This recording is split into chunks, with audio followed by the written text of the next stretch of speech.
Hello everyone. We're back at this. We're back. I'm not that excited about it. I know the trilogy goes. It starts going bad from here on out. And I'll be honest, I never played Dual Destinies, so I don't even have like, I don't know, any kind of feelings toward it besides, is that game that then slowly makes it so all of the games are worse. It's like where the series starts to go really, really badly. Oh god, animated cutscene.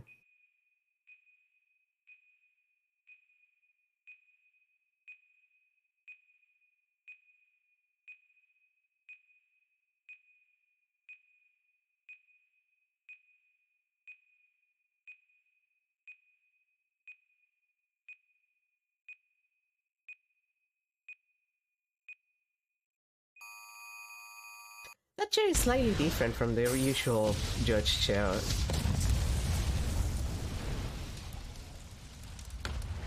Was this animated by the same people that animated the Setoni anime? Asking for a friend. The friend is me. These are dark times, where the law has been reduced to rubble. And it's up to us to restore it to its former glory. Is it though? Yeah, I know what you mean. It looks like your target finally decided to make a move. Don't you worry. I've got a trusty new partner on board.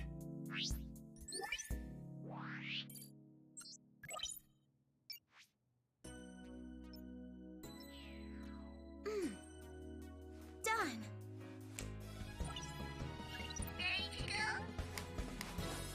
You bet. Let's do this. She's been with us for half a year, though I can hardly believe it. Anyway, her power will be our greatest weapon. And then she'll be unimportant for the rest of the series.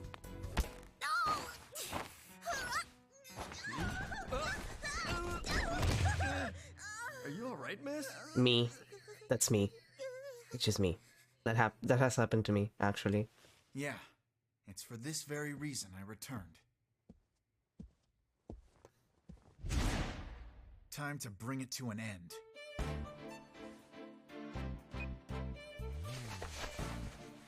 Well, that's a good remix.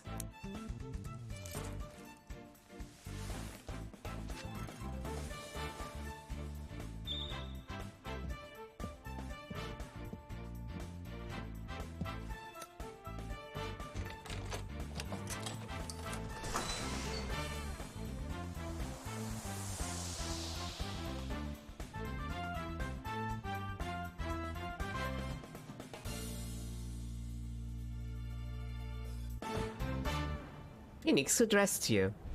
Miles? Oh, yeah. Hi, sweetie. You look like shit.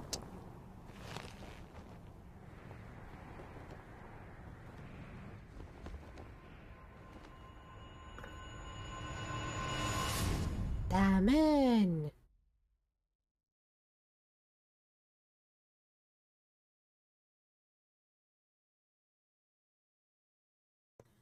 Hey, my body will no longer, like, cover the title of the case.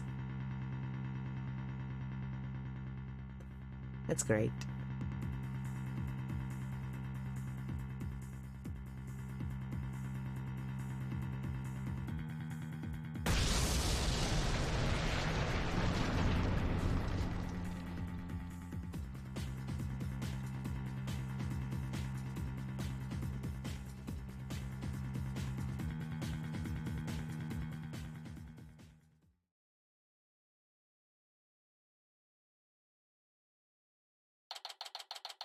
Oh no! They made the defendant's lobby slightly more fancy. Ah, it's been ruined. Like, that couch is way too good.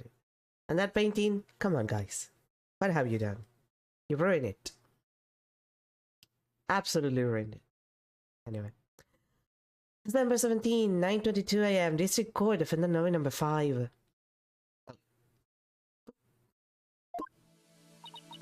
Nope. Not feeling nervous at all. Oh, girlie, don't worry. Everybody feels terrible in their first case. It's amazing what a girl can get used to. Even that tense atmosphere like this is no biggie. You doing okay, Athena? Hi, senior partner. Oh, Apollo. Yeah, doing great. Like, I'm a little too great. You don't sound great. Yeah, well, that's good to hear. Although, I could have sworn I heard your voice crack for a second there. I'm not transparent, huh? Cracking? No, my voice isn't cracking. Nerves of steel here, I tell you. Great, nerves of steel, cords of steel. Phoenix, do you have anything new to add to the table?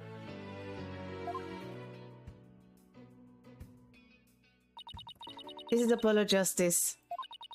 He's a fellow lawyer at the office I work for. Apollo is the lead for defense on this case. But I'm going to be there at the bench with him, doing what I can to help out. I'll do whatever it takes to defend Junie. Speaking of steel, how are you holding up? That explosion really did a number on you. Yeah, you look super fucked up. How did that happen? Did a piece of rubble fall on you? I'm just happy that you're okay, Athena. Although, I can't pretend I have no connection to this case. Then why are you the defense? That's why I'm gonna see to it that Juniper's name is cleared. And I'm sure you feel much the same way. You got that right. I won't rest until Junie is completely clear of all suspicion. Polo, Tina.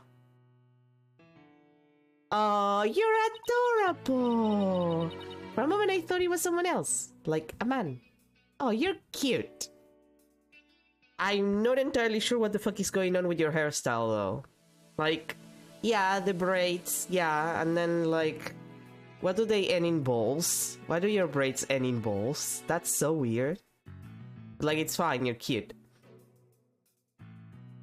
Look at this face, he's adorable. Thank you for doing this for me. Junie! Me. Hey, are you okay? Sorry about that. I always seem to go into coughing fits whenever I get nervous. This kind of thing never happens at home in the forest though. This is Juniper Woods. She's my dear childhood friend, and she's also our client for this case. The news keep repeating that Junie is the alleged bomber. But that's ridiculous, there's no way Junie would do anything like that. Look at her, she's pathetic. I brought you a little snack, Tina. Just a little something from my garden. Hey, thanks! So, is this an orange or a tangerine? It's an orange, my grandma says. That orange is the color of strength and endurance. Oh, I get it. Strength for the trial, right? Junie, you're always so good to me. Ah, that's sweet. Also, orange is a color associated with luck and wealth.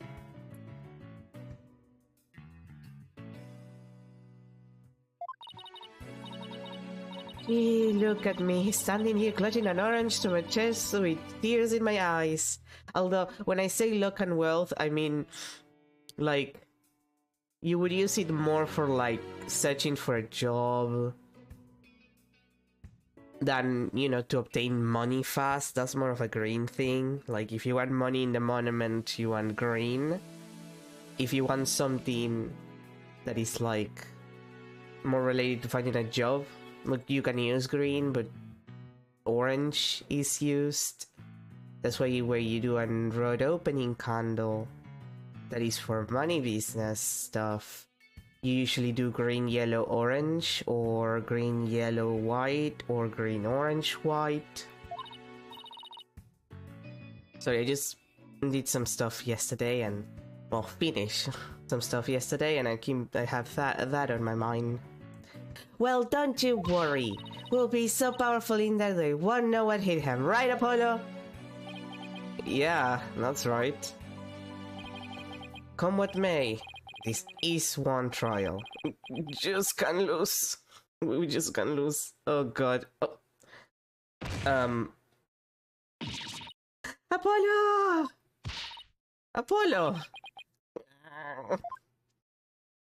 My dude!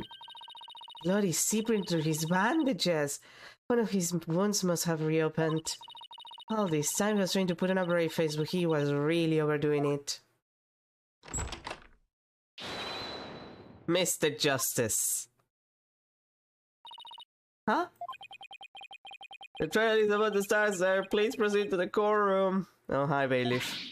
What now? But Apollo's in no state to defend.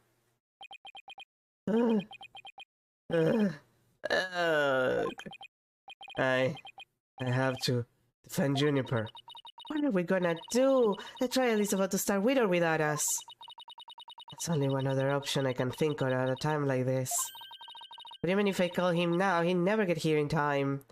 Yeah, Phoenix is probably occupied with his boyfriend. His life partner, if you will. I say that because Epanifonia has not made it legal yet. No, wait, there's something else I can do. Apollo, give me all the evidence for the case. Uh-huh? Oh, what are you gonna do? Bailiff. Yes, miss. The defense would like to submit a substitution of attorney petition. Tina! You're not seriously. You just concentrate on getting better. I'll defend Junie. Like, look at you, you're bleeding everywhere. I know it doesn't look like it with your suit and all, but you're bleeding everywhere. Get some rest, you piece of shit. How about yourself? Athena, stop for a sec and think about what you're saying.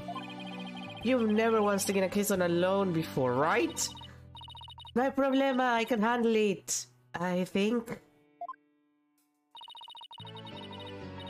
But I guess it's really up to you, Junie. Would you be okay with me taking over? Sure. I believe in you, Athena, and that's enough for me. Come on, Apollo, just take it. You're worried for me, aren't you?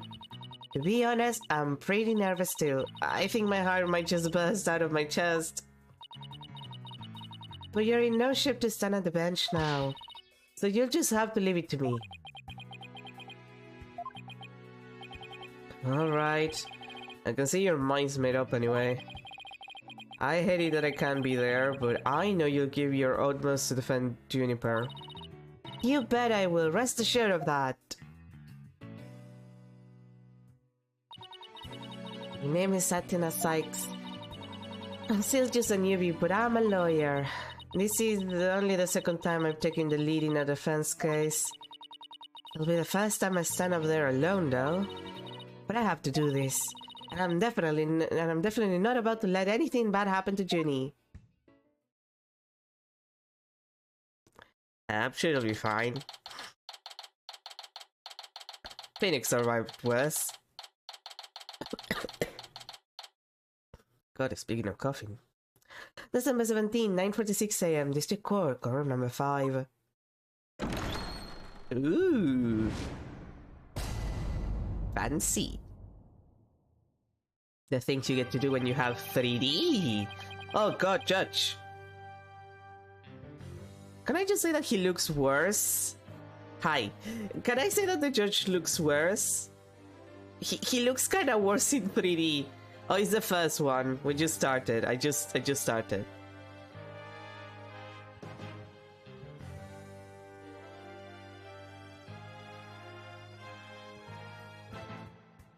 Excuse me, I had to blow my nose for a second.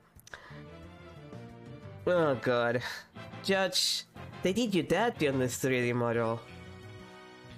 I don't know, he looks like he's wearing eyeliner. I don't trust like that. All of the 3D models have been fine until this point, even though it's the very beginning. The judge is the one who doesn't look good to me. Like, he looks weird. I wouldn't know how to describe it. Court is now in session for the trial of Juniper Woods. The defense is ready, Your Honor. The prosecution is also ready, Your Honor. Oh god, it's another pain. Uh-huh. And what is the meaning of this? The meaning of what, bitch? I was under the impression that Mr. Red Monkey would be my opponent today. Yes, well, a substitution of attorney petition was submitted just a few moments ago. Due to the explosion in the courthouse yesterday, Mr. Justice is unable to continue. I see. Not at all surprised. He used that as an excuse to run away. With me as an adversary, who wouldn't want to feign illness in order to escape? Look at that receding hair. Like, I mean, every pain has the receding hairline. It cannot be the exception. What? The name of that guy. I'm going to give him a piece of my mind. Well, I would if I wasn't so nervous. This arrogant jerk. You arrogant jerk. No, Widget! Is my hearing getting worse? I would have thought I heard the defense say something just now. No, you didn't hear anything at all, especially not from me. How about? I could have sworn I also heard something. Oh, that would be my indispensable partner, Widget. He sometimes blurs out what I'm thinking. Okay, Athena, I don't know how to put this, but there are so many ways that could be fucked up and, like, dangerous for, like, your experience as a human being. Like, what if you're on the train and you're thinking about something horny and the thing just starts blurting horny shit on the train, for example? Like, Athena, what the fuck? You wear that all the time? Please tell me you don't wear that all the time. Girly, please. Well then, if that's the case, then it's a clear contradiction to what you just stated. A contradiction? Athena, you've been in this business for at least half a year. This is not your first case. You do not need to give me the runabout of, like, how core system works. I played all the other games. You just stated that you said nothing. However, if that device of yours is what you're thinking, then you indeed said I was. What was it? Elegance at work? Ew. Actually, it was arrogant jerk. At any rate, what does it matter if it's a red monkey or a yellow monkey facing me? What is with you calling them monkeys? That's really offensive. Now, fresh out of law school, rookie can defend this witness. Pain, and kick the crap out of every single one of your cousins and or siblings or family members that have ever happened to come across, like, my line of work. Every single one of them. Nobody likes you. Literally nobody likes you, Payne. But Mr. Payne, I believe that's enough. Let us get back to the case. Of course, Your Honor. I'm more than ready to show this little girl why they call me the Rookie Humiliator. Is that what they call you? Are you sure? I'm sorry. Rookie Killer kinda worked. As much as Payne is pathetic. Rookie Humiliator sounds like the kind of thing that a guy in a BDSM club would call himself. And not in a good way. I knew it, he really is an arrogant jerk. Arrogant jerk! Mrs. Psyche, if you continue to insult the prosecution, I will remove you from this court. I'm very sorry. It was just a knee-jerk reaction. Now then, Mr. Payne, your opening statement, if you please. Thank you, Your Honor. Now then, the incident occurred yesterday here at this very courthouse in car room number 4. Well, we're still doing this in this courthouse? Isn't there like a chance that there's gonna be another bombing? Like, isn't that a possibility? Why are we in this courthouse? Don't you have any more courthouses? Don't you have more courthouses around that you can use instead of the one that got bombed? Sorry, the logistics of this is confusing me. At the time, the trial for a certain bombing was being held in corner number... You're holding... Let me see if I get this straight. You're holding the trial for a bombing on this courthouse. This courthouse got bombed, and now you're holding the trial for that bombing in the same courthouse that got bombed. And you didn't think at any point, you know what? There's a non-insignificant chance that the courthouse might get bombed again. Maybe we should go to a different courthouse, just in case. And not stay in the courthouse that is already structurally, like, damaged. Maybe get extra security at a different courthouse. Okay, sure, guys. Ah, yes, I was proceeding over that trial as well.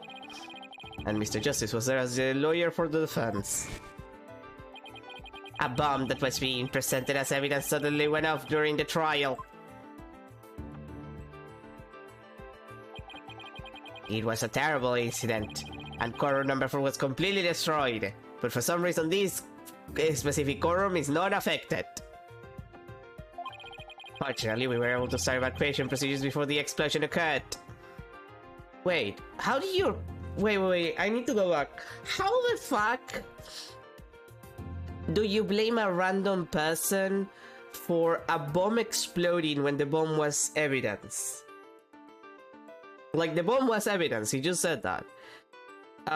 Usually, if you're gonna present a piece of like an explosive as, you know, evidence in a trial, you have bomb experts manage that, so it's like, you know, a non-issue, so it won't explode. So the only people who could have made it explode is people who have, like, direct contact with the weapon in question, like the bomb.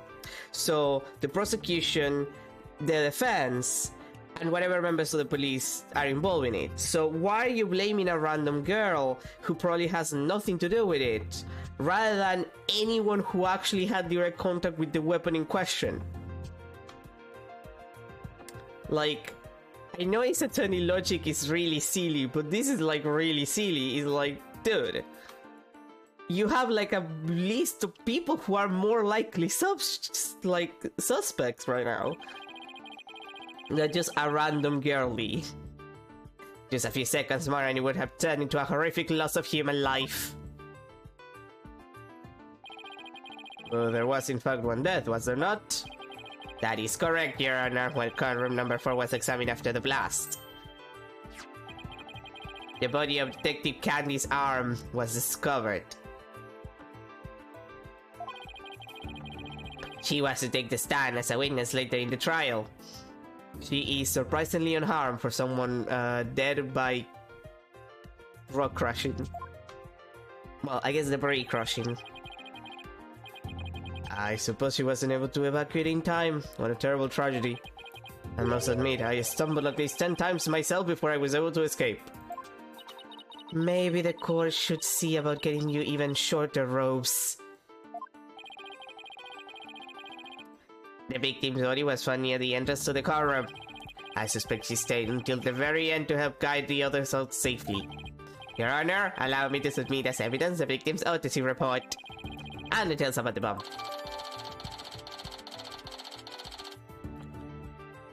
Trauma to the back of the head caused by impact with a flat object.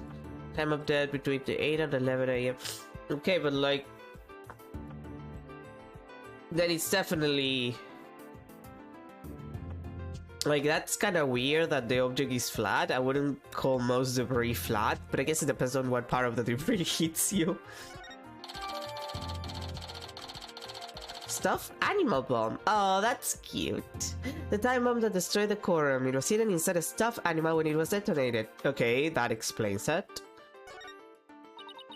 Okay, I know how this works. All evidence for the trial is filed in the court record. When I want to check something out, I just use E. Or, you know, press on the court record button. I'd better take a peek later.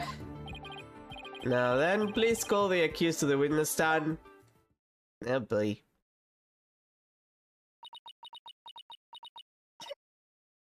Me. Defendant, are you feeling alright? You're looking a bit pale. I'm so sorry. I was feeling a bit weak when I arrived here at the courthouse.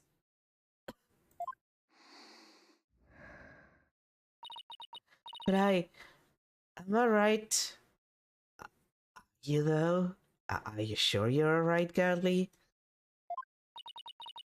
Jenny's really giving you it all. I'd better make sure I do the same. If we could please proceed. Your name and occupation, defendant? Juniper Woods. I'm a high school student. You're in high school?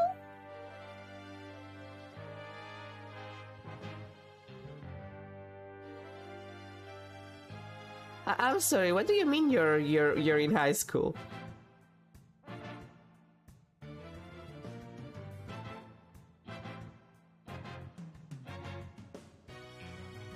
I thought that she would be...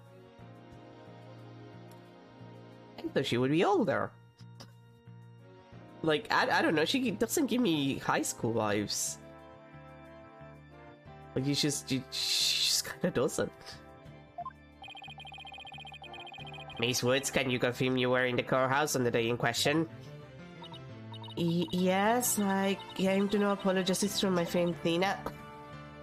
Actually, hi Apollo, you're looking like shit. Yeah, she's 18. 27. And so, I was there yesterday to watch she's trying to lend my support.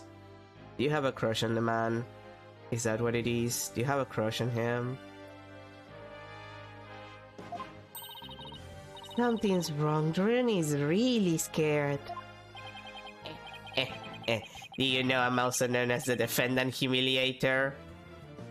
Thane, I don't know how to tell you this, but I know that this is a kink for you. It constitutes sexual harassment.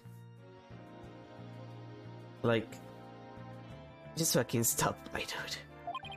It looks like I have yet another chance to show everyone how I earned that moniker. Does his arrogance know no bounds? I have to protect Jenny no matter what. Hey, you arrogant, Prosecutor Payne. What is it? Do you want me to demonstrate why I'm known as a rookie humiliator instead? Can you stop sexually harassing people? Like if you're having fun with this, if you're getting off to this, I hate to break this to you, but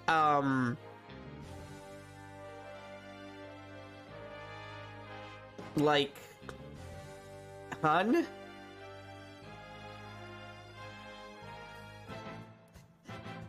Hun? This is sexual harassment.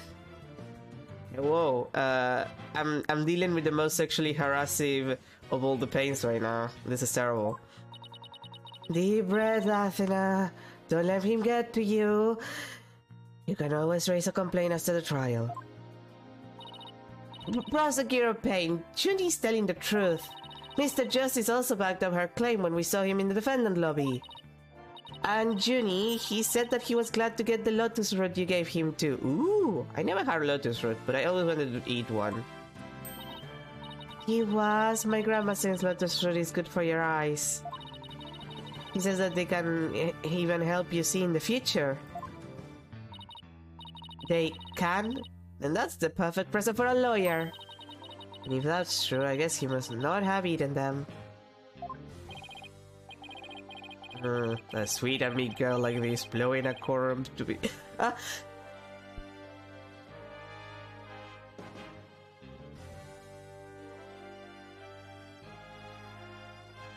Sorry, I had to sneeze. We're sadly gonna have to deal with this. I don't know why. I guess it's because it rained yesterday, and I'm just like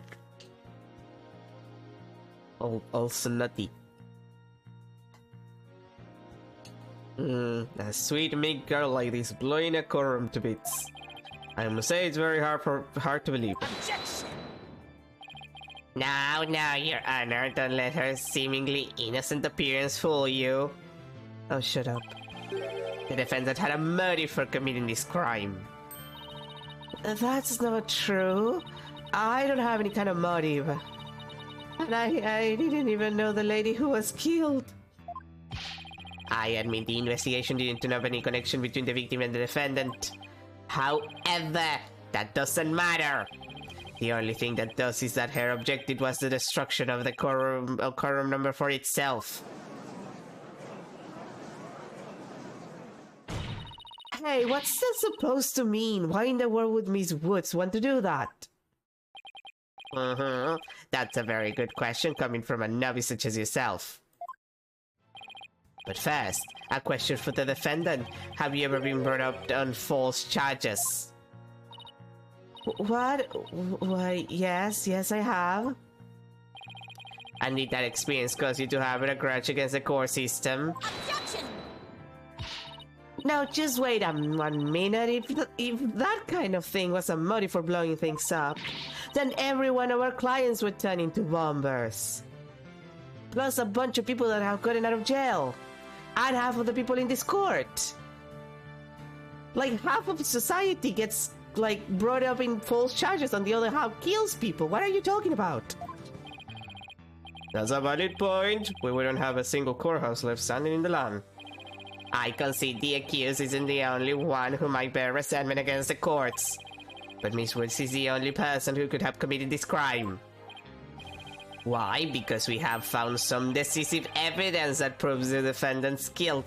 Every time you say the words decisive evidence, something very undecisive just happens, and I need to tell you to go fuck yourself. So, Pain, could we cut the middleman, and could you just go fuck yourself? Decisive, I'll believe it when I see it. It involves a very unique aspect of the bomb itself, Your Honor. And what exactly was so unique about it? Why don't we have Miss Sykes answer that question? Me? I noticed that you appear to be very nervous, and well, gentleman that I am, I'd like to offer you the chance to gain some confidence with such an easy question. Could he be any more condescending? Really, what a thoroughly unpleasant man. L is for loser. What did he just say? Nothing. Not a single thing. Now, let's see. What was I supposed to do at a time like this? Oh, I know. The call record. The information I need is somewhere in the call record. Alright, Miss Sykes, let's hear your answer. What was unique about the bomb that blew up the quorum? Was it because it was an apology inside a stuffed animal? Well, it is inside a stuffed animal. Which is kind of weird when you think about it, but... Mr. Payne, what kind of simpleton do you take me for? It wasn't stuffed inside a stuffed animal. Its evil intention covered up by a cute exterior. Very good. Have a cookie. Can I have a cookie? The bomb that went off in the quorum was indeed hidden inside a stuffed animal. There, how do you like it? Not bad, huh? I am fine, just like I said from the start. I can do this. Yes, as I recall, the bomb was inside a stuffed animal the whole time. I didn't even got to take a look at it. But what connection does that impish elephant have with the defendant? The answer to that question lies in another piece of evidence, which I have here. And what pretell is this? It appears to be a little singed. It's a tail, Your Honor. The tail of a poor victim of the explosion. This is incredible. Are you saying it's Detective Arm's tail? Your Honor is a very close, but no. It belonged to the stuffed animal. Judge, why do you think a woman had a tail? It's called the phony Fanti. A rather unpleasant name if you ask me. It's just an elephant. He's the mascot for a campaign to eliminate false evidence and false charges, is he not? Exactly. His motto is funny evidence is just trunked up. That's so wrong in so many levels. The funny fanty's tail is made of vinyl cloth, and we found something very interesting on its surface. The defendant's fingerprints. What? The funny fanty provided the prosecution with all the evidence we needed. It clearly proves that the accused handled the bomb.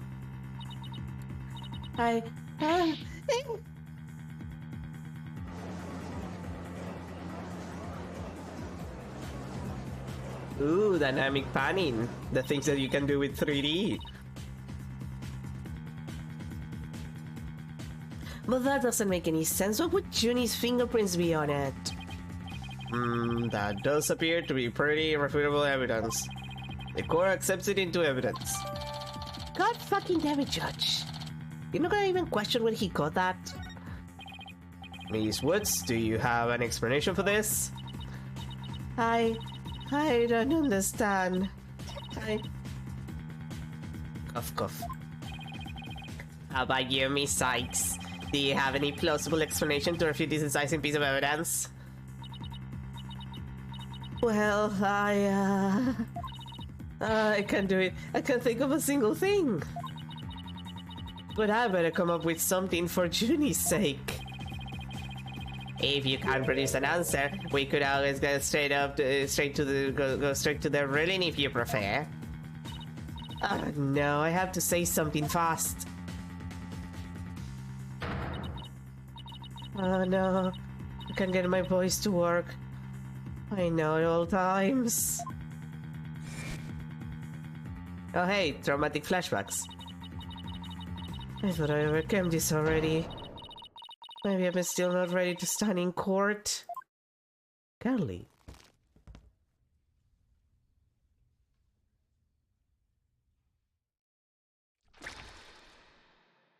Oh hey, traumatic flashback.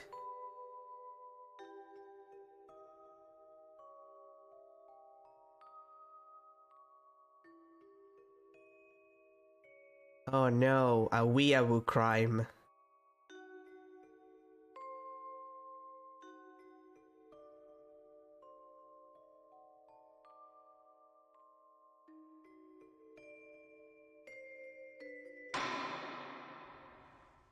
As you can see, there is no room for debate. Objection! Oh, thanks, Apollo. Why, it's you! Oh wait, no, is that Phoenix? Oh, thank God, it's Phoenix. Hi, Phoenix. Right, Apollo is like dying. I'm still not used to the change in voice actor. He sounds like much younger is the problem, I think. Like, Phoenix in the original trilogy had a slightly deeper voice, which made him so older, and now he sounds younger, and he's like, what? In his 40s by this point? It just feels weird. I'm just not used to it. Sorry it took me so long to get here, Tina. Apollo explained the whole thing to me over the phone, you know, while he was dying. He asked me to come help you out in his place. Thanks for coming. I hate to admit it, but I was having a real rough time on my own. Oh, I don't know. I think you were doing just fine, all things considered. And you hung in there, giving me enough time to get here. Now let's turn things around. You got it, boss. Look who showed up out of the blue. Literally in blue. Is that a new suit? Yes, Judge. Did your boyfriend bought it for you? Yes, Judge. If it isn't Mr. Phoenix Wright, you always manage to surprise me. Your Honor, Mr. Payne has called for an early ruling, but I believe there are still many things that need to be deliberated. How did Miss Wood's fingerprints wind up on the stuffed animal tail? How was the bomb even detonated? Until these questions are answered, I assert it's impossible for a fair ruling to be made. And I cannot speak with my nose in this condition. Give me a sec.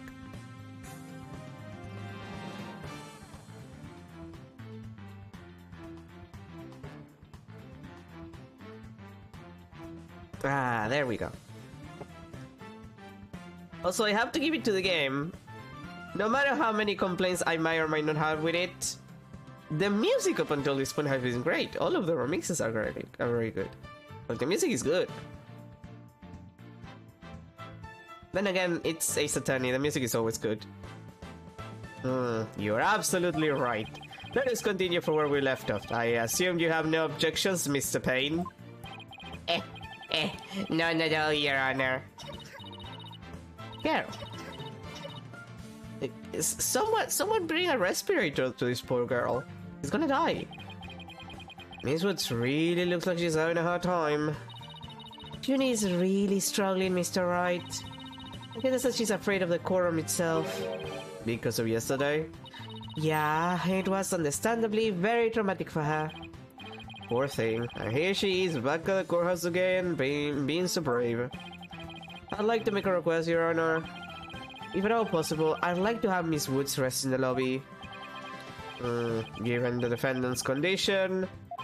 Very well, I grant special permission. You go get some rest, Junie. I'll leave the rest to us. Okay, thank you. Sorry about this. Carol, it's okay. Just don't die. We already have to deal with Apollo dying, okay? Idiot was bleeding all over the defendant lobby. Phoenix Wright? I've been looking forward to meeting you. It's been a while, Mr. Payne. You're more clueless than I'd had.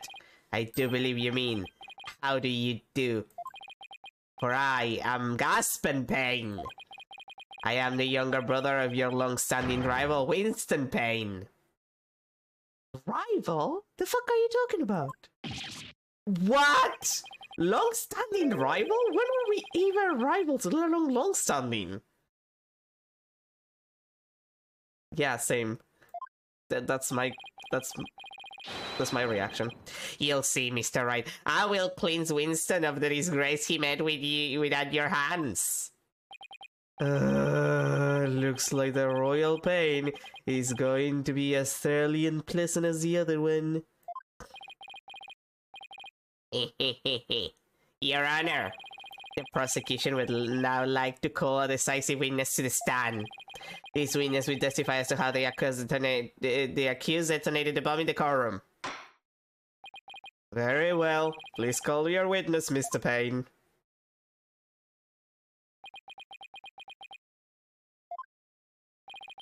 Witness, your name and occupation, please. Witness?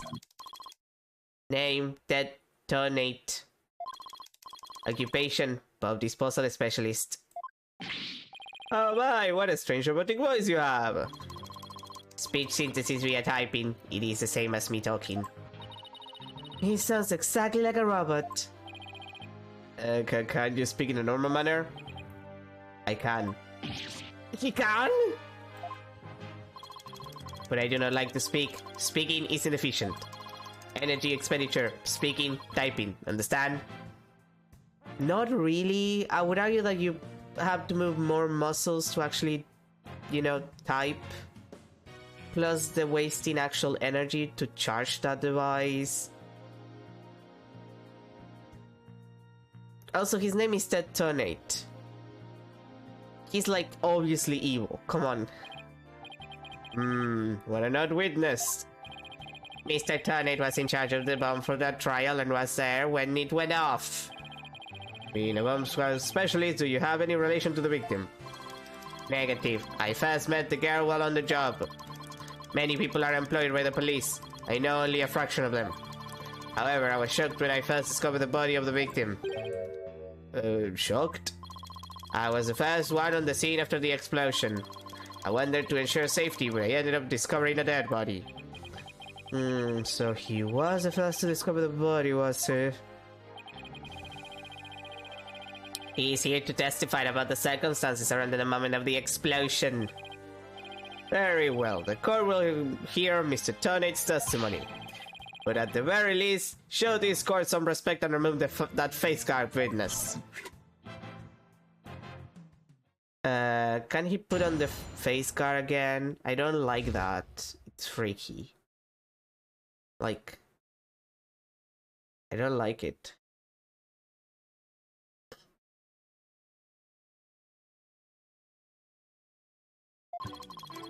The bomb was originally disarmed by me, then transported here as evidence. Bomb name HH3000, operated by Tamara with a remote. I was watching from the gallery when I suddenly became alarmed.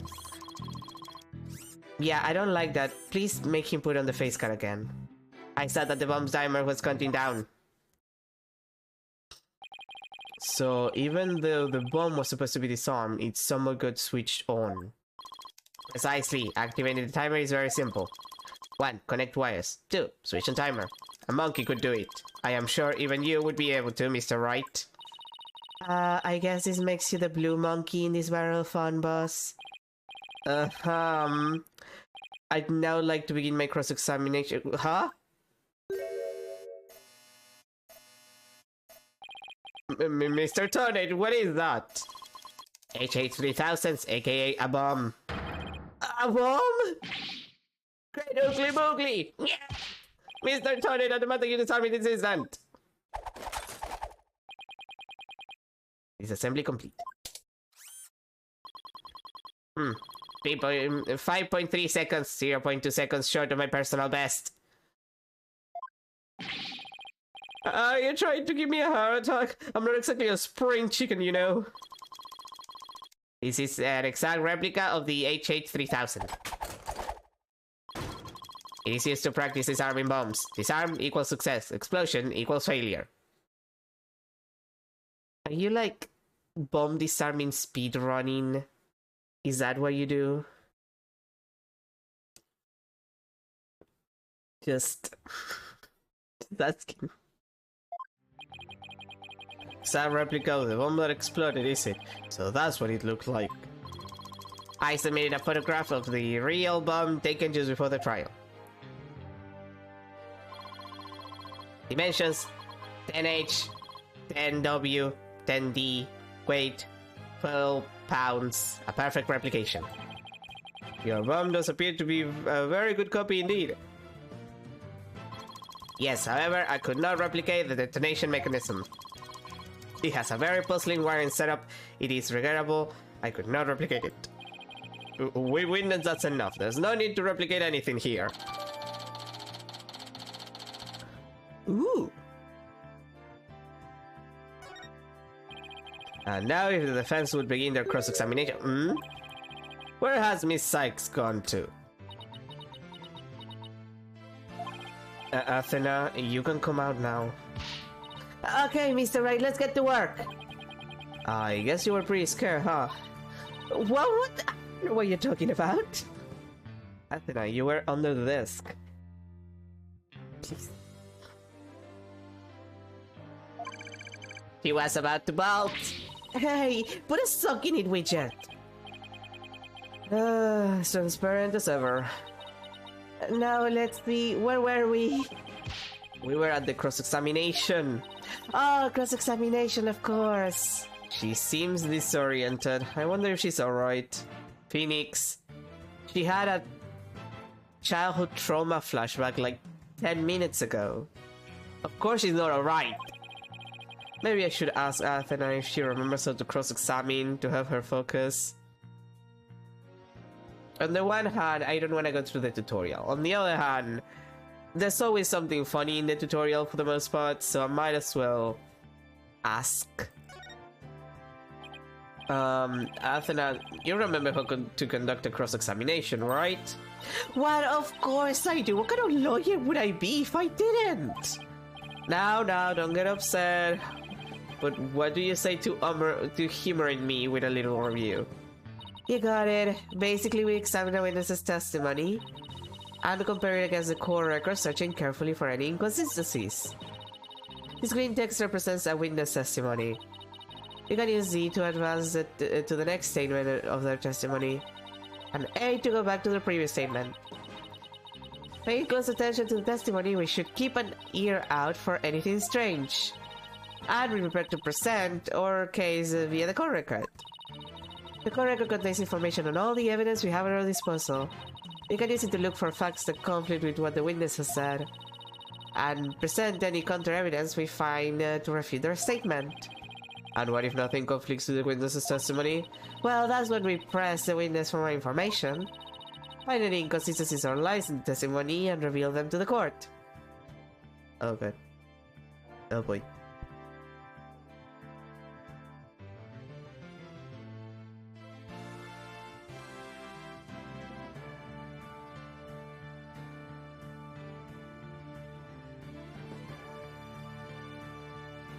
I'm so congested. Why does God gives his most snotty fights to his most congested soldiers? That's what cross-examination is all about. Looks like you remember it just as I thought you. And it was a nice refresher course for me. Phoenix, it's not like you haven't been a lawyer for like... Well, okay, yeah, he hasn't been a lawyer for like 7 years, what am I saying? If you can't find any contradictions, and you flub up too often, don't be afraid to ask me for help. Press R when the option to consult with me appears. I'll let you know where I think the suspicious statement is. Oh god, you're gonna handhold me? Sounds good. I'll be counting on you if I get in a mind. Alright, it's cross-examination time.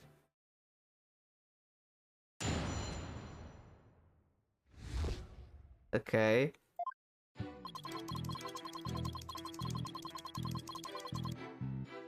I mean, let me think about it.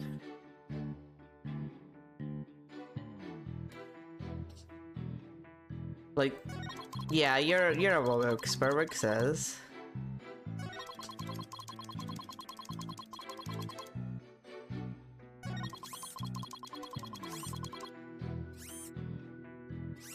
Wait, I need to check something. Wait, how could you have known that it was counting down when the thing is broken? Like, the counter in this condition shouldn't be able to count. Unless that happened after the thing blew up, but like, it's still a contradiction technically. Objection! So you say you saw the bomb's countdown, is that right? Of course, I clearly saw it counting down to 0. And I say that you are clearly lying. What are you talking about? There is no way you could have seen the bomb's timer. After all, the bomb was concealed inside a stuffed animal. Well, yeah, there's also that, but the timer is broken. So you shouldn't have counted, or at least... like, the display should have been damaged in such a way that it's difficult to check if it's counting or not. So, like...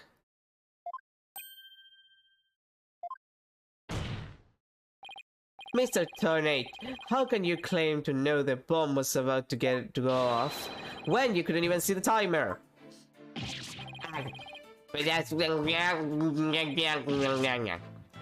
What? No! That seems like a glaring inconsistency indeed. Witness, how do you explain this? Well, that was great, Mr. Wright. You found a contradiction right off the bat. Always remember, Athena, when you find an inconsistency in a witness's testimony, there's always a reason behind it. It could be a lie, a hidden meaning, a secret, whatever it is, it's up to us to dig it out. And pointing out every contradiction we find is the best way to do it, right, boss? Now the question is, what can we dig out of Mr. Tornate? Well, let me see. No. There must be some mistake. Oh yes, of course. I remember that. The sound.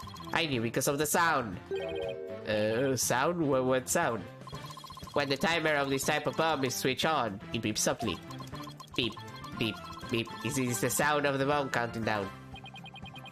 A beeping noise, you say? I suppose it would be possible to notice that even with the bomb inside the stuffed animal. I simply made a mistake.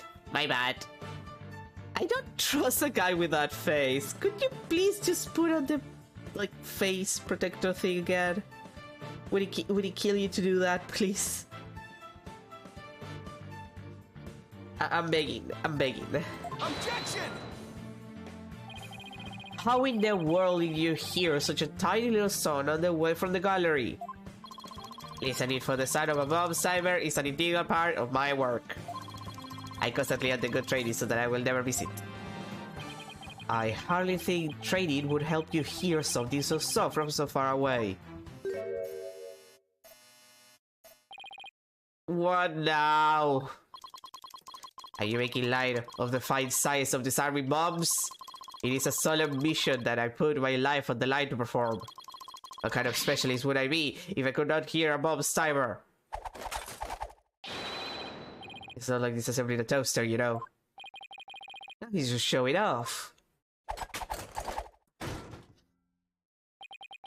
You keep asserting that the sound was too tiny to hear, but the only thing tiny thing here is your skill as a lawyer. Being mistrustful is not an attractive quality, you know. Say that to my boyfriend.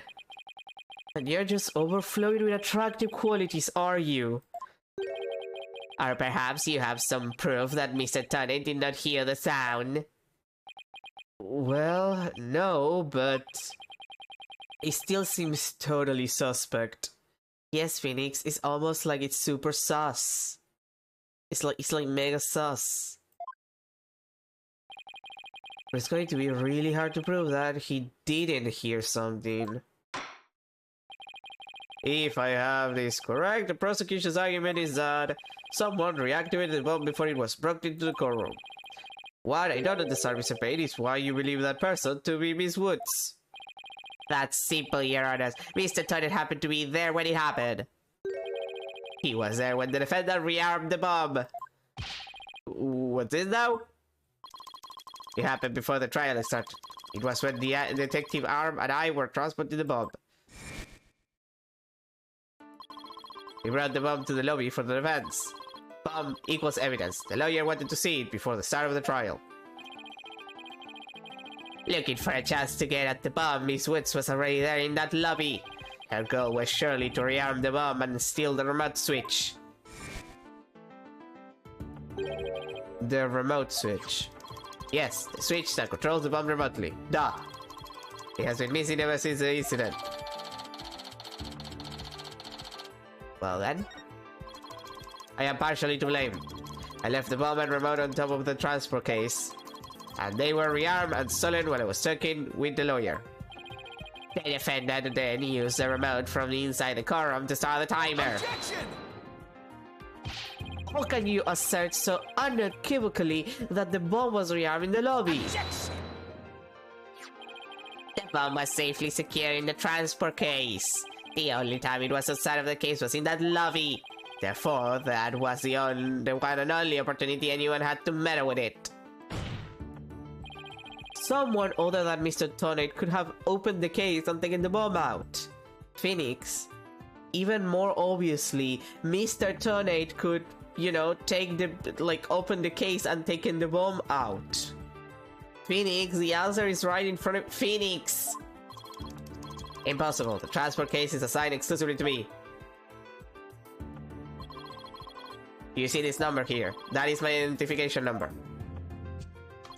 And I have the only key that can open the case. Even more reason to suspect this guy! Can I put that? He's so sus. Nevertheless, Mr. Payne's assertion is nothing but a conjecture. You have no proof that it was Miss Woods who stole the remote switch. And by that same token, you have no proof it wasn't her. But what I do have is a piece of evidence that proves the defendant handled the bomb. That's all. 5 minutes, 24 seconds, 2.3 deciseconds. The defense's advantage lasted a mere 5 minutes. Talk about a rotten hand. As long as they have her fingerprints on the trump card, I'm a big disadvantage. It appears we will have to hear from the defendant herself once more. I wholeheartedly agree, Your Honor. I would like to call Miss Woods to the stand. I trust you have no objections, Mr. Wright. I'm worried about her condition, but we do need her testimony. On the other hand, I'm not sure I want to make Athena mad. I can read your feelings, you know, boss. Guess there's no hiding from her, huh? Don't worry, I know we need her testimony. But if anybody picks on her again, they'll pay. Guess she's already at anger level 1. Don't worry, I'll stop the proceedings before I let anything bad happen to her. The defense has no objections, Your Honor. In that case, I will take my leave. But before I do, there is just one more thing, Mr. Wright. Is it? Me? Yes? Dismantling mobs is my job. Dismantling the case is yours. Do you think you can handle it? I look forward to seeing you try. This guy is hiding something. I just know it. Yes, Phoenix, it's almost like he's guilty of this shit. Come on, my dude, I know that you haven't handled a case for 70 fucking years, but you gotta get your head in the game, hon. You gotta get your head in the game.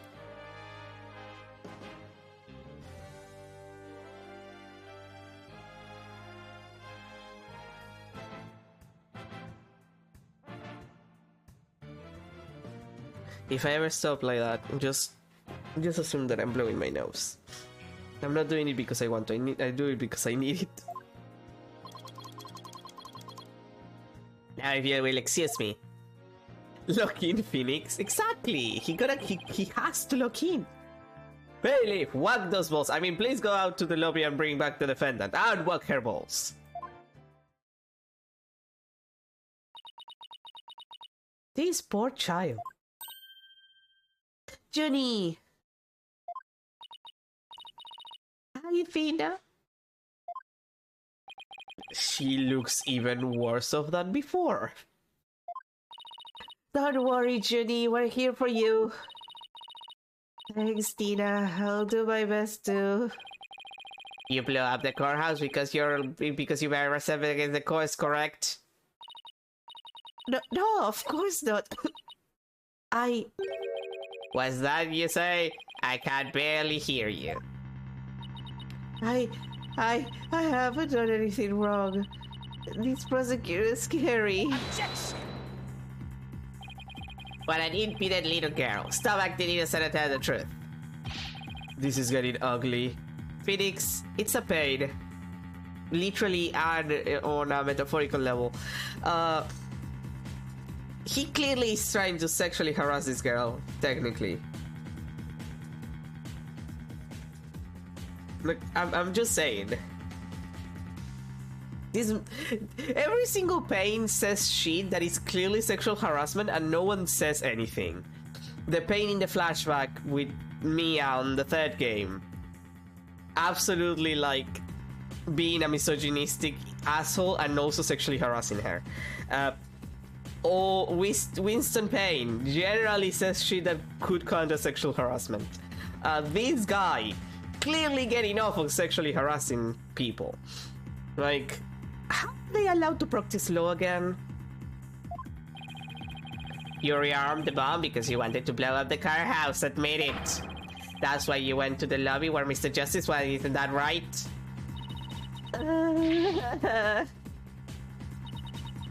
Mr. Wright, can I go give the prosecutor the smack? What? Of course not! Do we have to review courtroom manners 101 again? We can't let that creep that bullies innocent girls like this off so easily! Can I at least write a petition to get him off? Like, you know, lawyering forever? We can try. I haven't forgotten about how he treated you. Don't worry about me, just help Junie. She's crying out. She's so scared, so very scared. Looks like Athena speaking something up with her heightened sense of hearing. And it sounds like this time it's the voice of Miss Woodsart.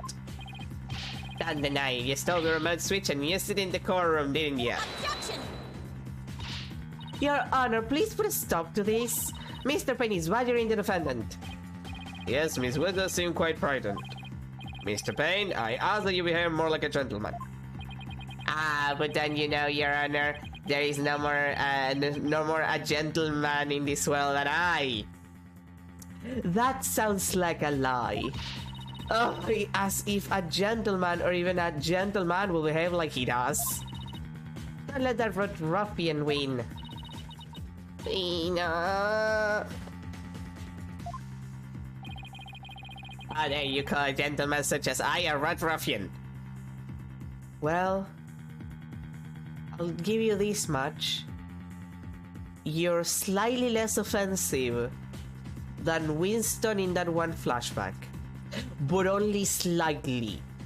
That's not saying much. I'll have you know I attend a manners class every Saturday. I'm more than just a mere gentleman. I'm a genteel man. Not when you're terrorizing a young lady, you're not. I demand my money back from that manners class if I were you. I should probably be the adult here and stop the two of them, but it's entertaining.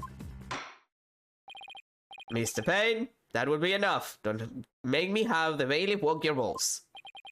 Certainly, Your Honor. Now for the questions, let's move on to the defendant's testimony. Miss Woods, please share with the court what you were doing when the bomb went off.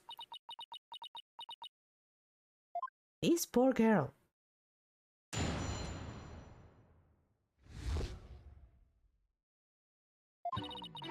Well, that day, I was watching from the gallery. The bomb went off, and rubble started falling. It fell on top of me. Jenny's clearly in pain being forced to recall the bombing like this. She can't even get her words out. This isn't going to work, so what now? Hey, wait a minute. Even if she can't vocalize what she wants to say, we can listen to what's inside her heart. Yes, now that's the perfect time to use Athena's power. You can hear it, can't you, Athena? The cries of Miss Woods' heart. Yes, and they sound incredibly strained. She's so scared. I think she could collapse at any second. Athena has a unique ability, you see, because we need a character with one in every game. With her finely tuned sense of hearing, she can hear the words of a witness's heart. When your lawyer is an empath. When your lawyer is a natural empath.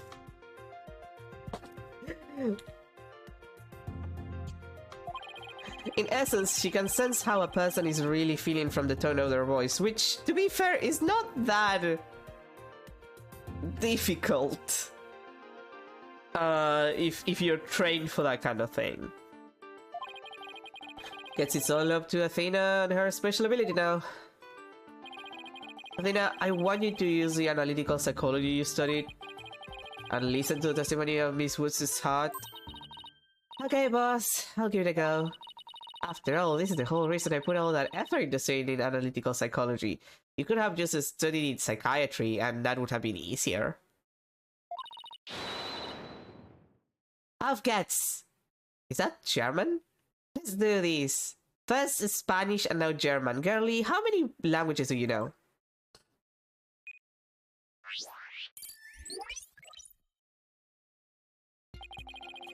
So your holographic thingamabob can show us how Miss Woods is feeling, right? In a nutshell, yes. The emotions and images that I pick up on just now while listening to her testimony, I can enter all of that into widget and use the mood matrix to analyze them.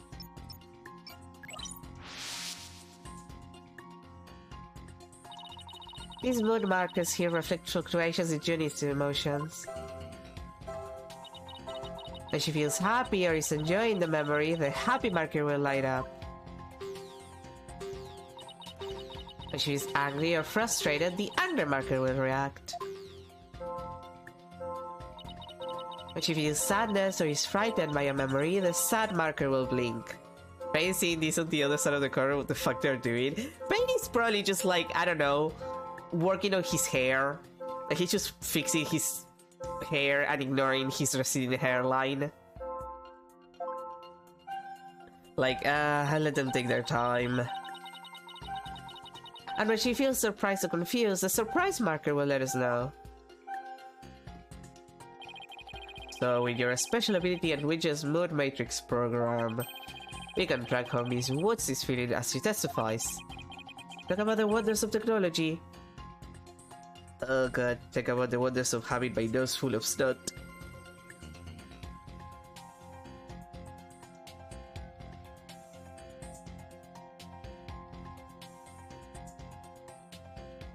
There's nothing wonderful about it, for the record. It's just me suffering. Yep, now let's give it a shot. I'm picking up some kind of discord or noise in Junie's heart. Are you sure that's not your notifications? No, I always put them on mute when we're in the courthouse. You know how it is. See here, this is what the noise looks like in the Moon Matrix. It's a result of inconsistencies between her testimony and her feelings. If you can't pinpoint these inconsistencies, the noise level should drop. Okay, it's time to listen to Miss Wood's true testimony.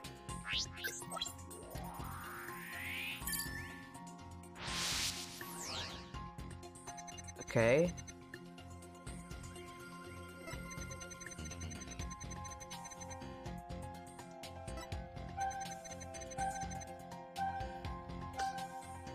Huh?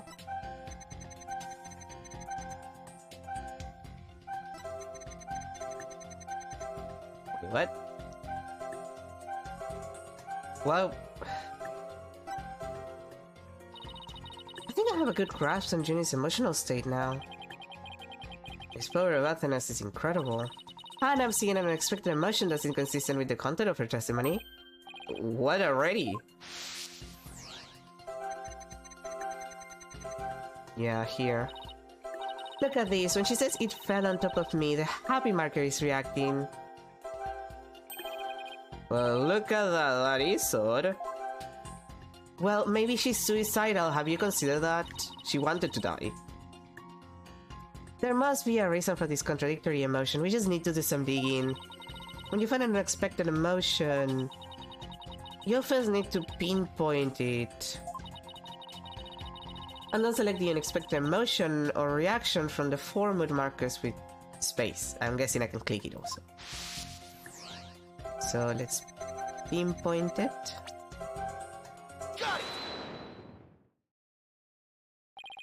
Which is registering joy when Miss Woods recalls a rubble falling on her. There must be a reason for this unexpected emotion. Maybe she just wanted to die. Maybe she was happy that she was finally getting what she wanted. You don't know that. Miss Woods, as the rubble was falling, there was also something that made you feel happy. What? Mr. Wright, the feeling of happiness is spreading throughout Junie's heart. Keep going on this point and I bet Junie will start to calm down. Great, let's hear what she has to say. Just as I was about to escape the core, the bomb went off. I was so startled, I tripped. And then rubble started falling on top of me. I really thought I was done for. But just then... Oh. Apollo came and rescued me. I fucking knew it. She has a crush on him. Apollo? He used his own body to shield me from the rubble. So that's when he sustained those injuries and, you know, he's just dying in the defendant's lobby. How do you feel, Junie? Did talking about Apollo give you some courage? Yes, Apollo is just like the sun. Strong and bright and warm. And uninterested. Girl, he's not interested. No, no, you're gonna be disappointed. No, Han, no, it's not gonna work out. You need to get yourself someone else. It's I understand. He is in fact a good choice. It's not gonna happen. Just talking about him makes me feel like a leaf undergoing photosynthesis. And see, you're coughing stuff all of a sudden. God, I wish that's how it worked. Oh, you're right. Thank you, Thina. Looks like we were able to draw out some new testimony. Pretty neat, huh? There's still some noise left, meaning must still be some discord in Jenny's heart. I told her to mute those notifications. He's actually pretty sweet with her. Ah, that's cute. I don't think it would work in the romantic sense, you know? I'm not saying he has to be a dick to her, but it's kind of like, would they date? I don't think Apollo would make it work. Apollo doesn't seem like the kind of guy who thinks about dating, like, actively, to me. He's just kind of like dealing with his life. He's too occupied dealing with his life to think about dating. I guess we'll have to keep going then. Let me input this new information and update the mood matrix, and we'll be good to go. You remember what to do, right? When I find an unexpected emotion, I should first pinpoint it. That's right, and then you select it from the mood markers with space, or, you know, by clicking it. If we can find the reason for the discord in her heart, then we should be able to draw even more new testimony out.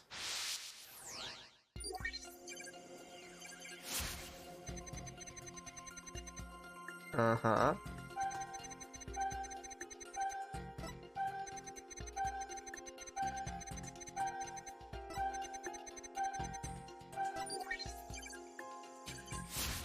Hi, Polo.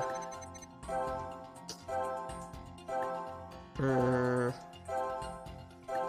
mean, it's the only new piece of testimony, but to me it feels pretty normal. Then again, the sadness part might be the important part.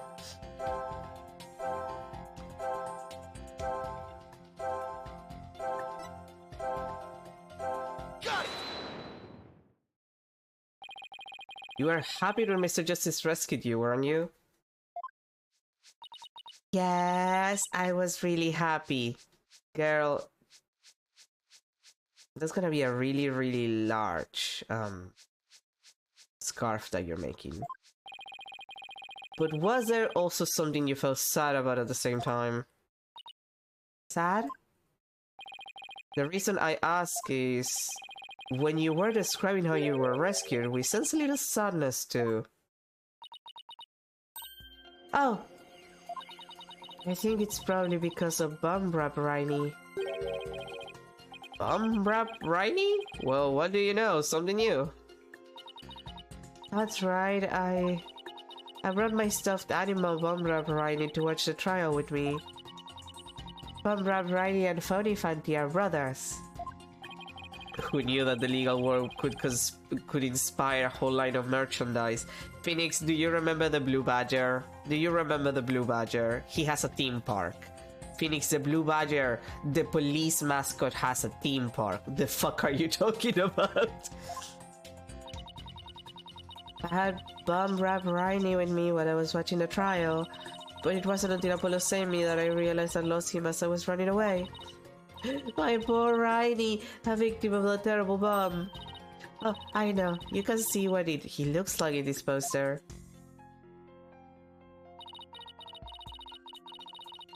It's for the campaign to eradicate fake evidence and false charges. Is there a particular reason why he's dressed in blue? Like Phoenix is Funny Fanti and Bumrap Rainy, huh? Nothing against the campaign, but why an elephant and a rhinoceros? Mr. Right! I don't sense any disco in Ginny's heart anymore.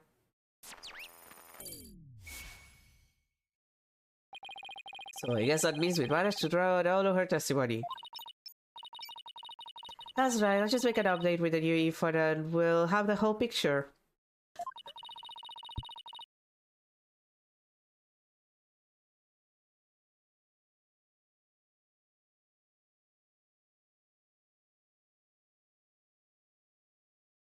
I got my nose. So, do you think her new testimony will help? Absolutely. I don't know what I will have done without you, Athena. Bumrap Rainy was in that courtroom when the bomb went off. Now that we know that, it changes the meaning of that other piece of evidence, yeah, the tail. All I have to do is present it at the right statement.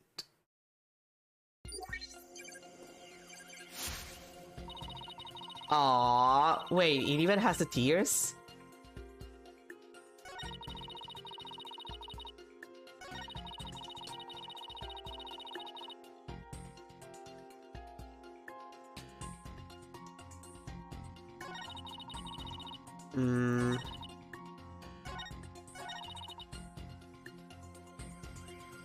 I'm guessing this is a statement for the tail?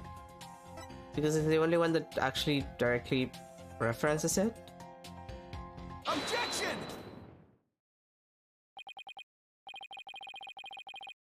Miss Woods, I know this trial has been very hard for you, but you can relax now. You are without a doubt innocent. Mr. Wright, what wild assertion are you making now? My wild assertion is simply this. The two stuffed animals were mixed up. The tail defendant's fingerprints were found on was that of Funny Fanti. It was the tail of her gallery companion, Bumbrap Riney. What? What nonsense is that? I can see that they're both stuffed animals, yes, but they're completely different characters. An elephant and a rhino. They're as distinct as a defense lawyer and a prosecutor. But are they really so different? Both defense lawyers and prosecutors strive to protect the peace through law. I would have said that they both have to study law, but same thing, I suppose. Even elephants and rhino have some similar characteristics. They're both gray, for example. Anyway, this poster is all I need to prove my assertion to be true. If I may direct the court's attention here, you'll clearly see how the two got mixed up. Tail. Take that! Well, will you look at that? The two tails are exactly the same. Yes, exactly. The two stuffed animals are based on entirely different animals, but the design of their tails is exactly the same, which... Why would you do that? Rhinoceros and elephants don't have similar tails. Ah!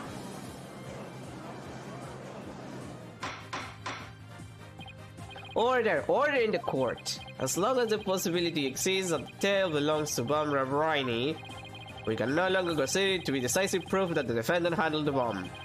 As things stand, I consider the charges against the accused unsubstantiated. Wouldn't you agree, Mr. Payne? Oh, yes, of course, Your Honor.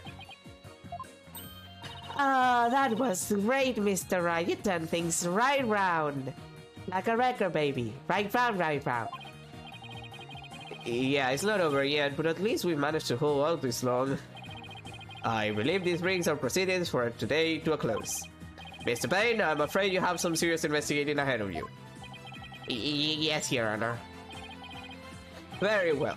Let us reconvene tomorrow. Court is adjourned. Wait. The tutorial case is 2 days? Or, well, I'm gonna assume 2 days and not 3, because that would be insane. What?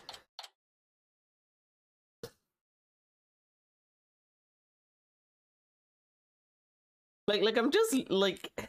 Usually first cases are just like a single day. This is kind of weird. December 17, 11:56 a.m. District Court, Defendant Lobby number 5. That was so exciting, boss. We did it. True to form, you managed to just barely pull it off at the very last moment. True to form? Jeez, I never knew you had such a glowing opinion of me. Thank you for everything you're doing. You did great, Miss Woods. You really stuck it out. And you got really brave at the end, just when we needed you the most, Judy. Thanks to you, we were able to turn things around. Well, you were the ones who gave me that courage, Tina. Really? Thanks. So, be honest, was I any help at all? Of course. Without you, we would have never gotten out of that tight spot. That's good to hear. I may still have a lot to learn, but you can bet I'm going to give it my all. I'll be so good that one day you'll call me your partner. That's what I'd like to hear. Analytical psychology, the ability to solve the riddles of a person's hearts. That's not what I would call that, but okay. I think that's true potential is beginning to really shine through now. Hey, where's Apollo anyway?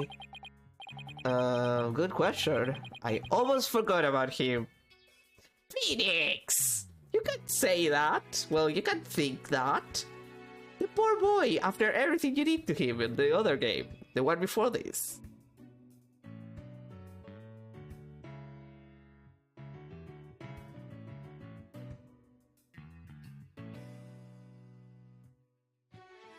Also, Apollo is like your senior partner now. Have a little bit more respect for the poor boy. I assume he'd still be here in the lobby. Oh, I know. Maybe he's still in quorum number 4. Quorum number 4? What would he be doing at the scene of the explosion? When I came out to the lobby to rest, I told Apollo about Rob Variety. I told him I dropped Variety in the corner as I was trying to escape before the blast. And then, Apollo said he had an idea where Variety might be, so we went to take a look together. Ah, I guess Apollo can be pretty nice when he wants to be. Oh, come on. He's only a little bit of a douchebag sometimes. And mostly with Clavier, to be fair. Who kinda deserves it. So you were looking for riding together before you were called back into quorum number 5. Yes, I had some time to rest, so I was able to go and look for him. But then they called me into quorum number 5 to testify. Apollo insisted on staying there, though. With all those injuries, I wonder how he's managing.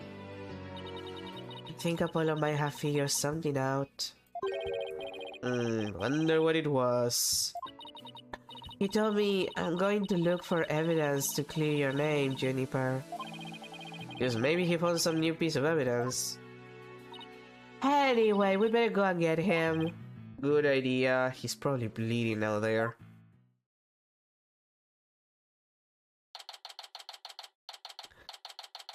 December 11th, 12:11 p.m.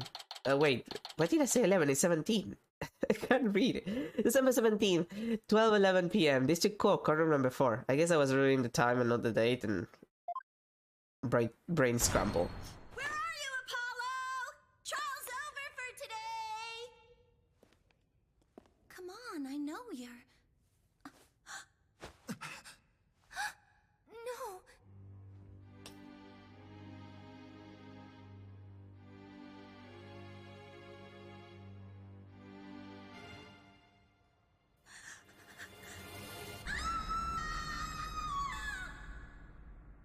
Oh yeah, he's fucking dead. Ah well. Favorite protagonist is dead. Not the first time it happens.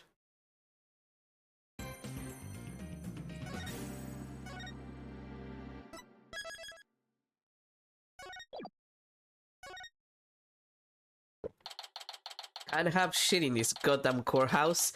December 18, 9:34 a.m. District Court, defendant lobby number 5. My honest reaction to that. This isn't exactly how I envisioned the second day of this trial to start. But given how things ended yesterday... Yeah. Good morning.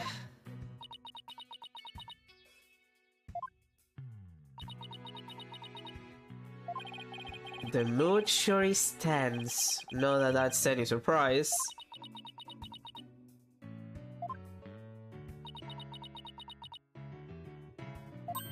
Oh, hey, did you read the paper this morning, boss?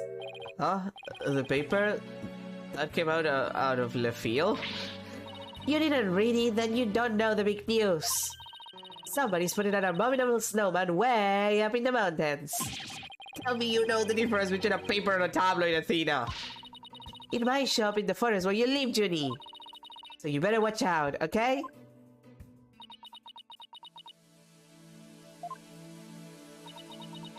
Athena, you're not very good at this. You really should read the story for yourself. I couldn't even begin to do it justice. Justice? Huh?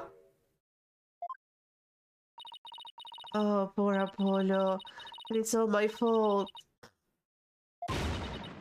Zia! Oh, Junie, what was I thinking? I'm so sorry.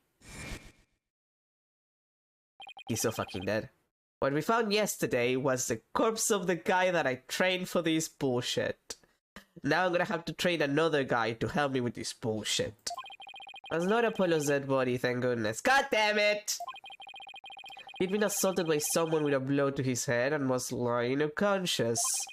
We rushed him to the hospital right away, and it looks like he's going to pull through. Okay, Phoenix, I have to point out that this wouldn't have happened if this guy, who is bandaged to hell and back, had been in the hospital the entire time because he got hit by debris during that explosion. This wouldn't have happened if he'd been actually resting like he was supposed to. Phoenix.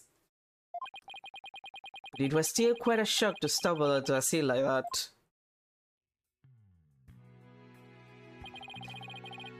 Miss Wood's alright, Athena. Well, I managed to get her to stop crying, and now she's resting on that sofa over there. I guess she really feels responsible for what happened to Apollo. Poor Judy. She believes that the reason Apollo was attacked is because he was helping her look for something in that core room. Oh, so I can see why she'd think that. By the way, how are you doing? Who, me? Yeah, you. I know you're concerned about Miss Woods, but are you alright? Me, I'm doing just fine, boss. I mean, yeah, it was a huge shock, but I'm alright. Don't worry about me and my tragic, fucked up, traumatizing childhood flashbacks. People who study analytical psychology are great at times like this, are they? After all, they learn how to control their own emotions too.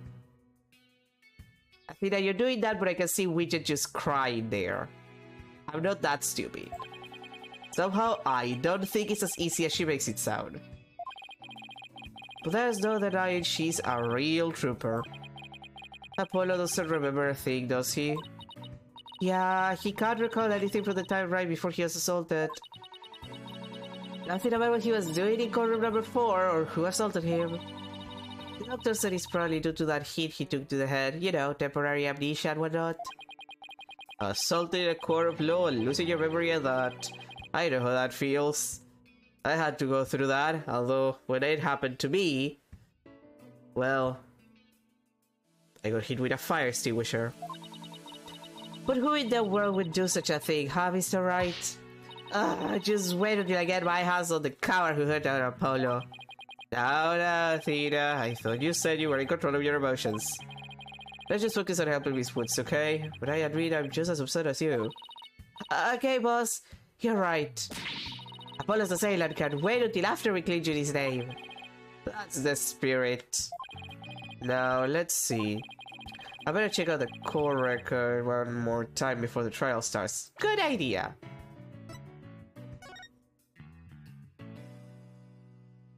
Oh, there's nothing there. There's nothing there. It's kind of dated. 12/16/08:46 a.m. Very specific. I'm dead. Ah, yes, my attorney's badge.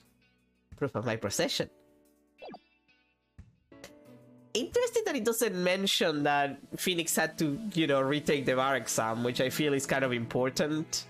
I feel like, oh hey, I have one again, would have been, you know, kind of like the comment that Phoenix would make. Mr. Right, I'm ready whenever you are. Alright, let's get ready to rumble. You bet. With everything that happened with Apollo, I didn't have time for a proper investigation. I can't let that stop me though. I have to get this right for Miss Wood's sake. And Apollo's too.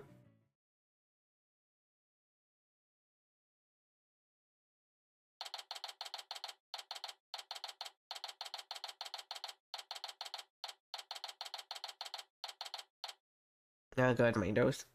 December 18th. 9:50 a.m. District Court. Courtroom number 5.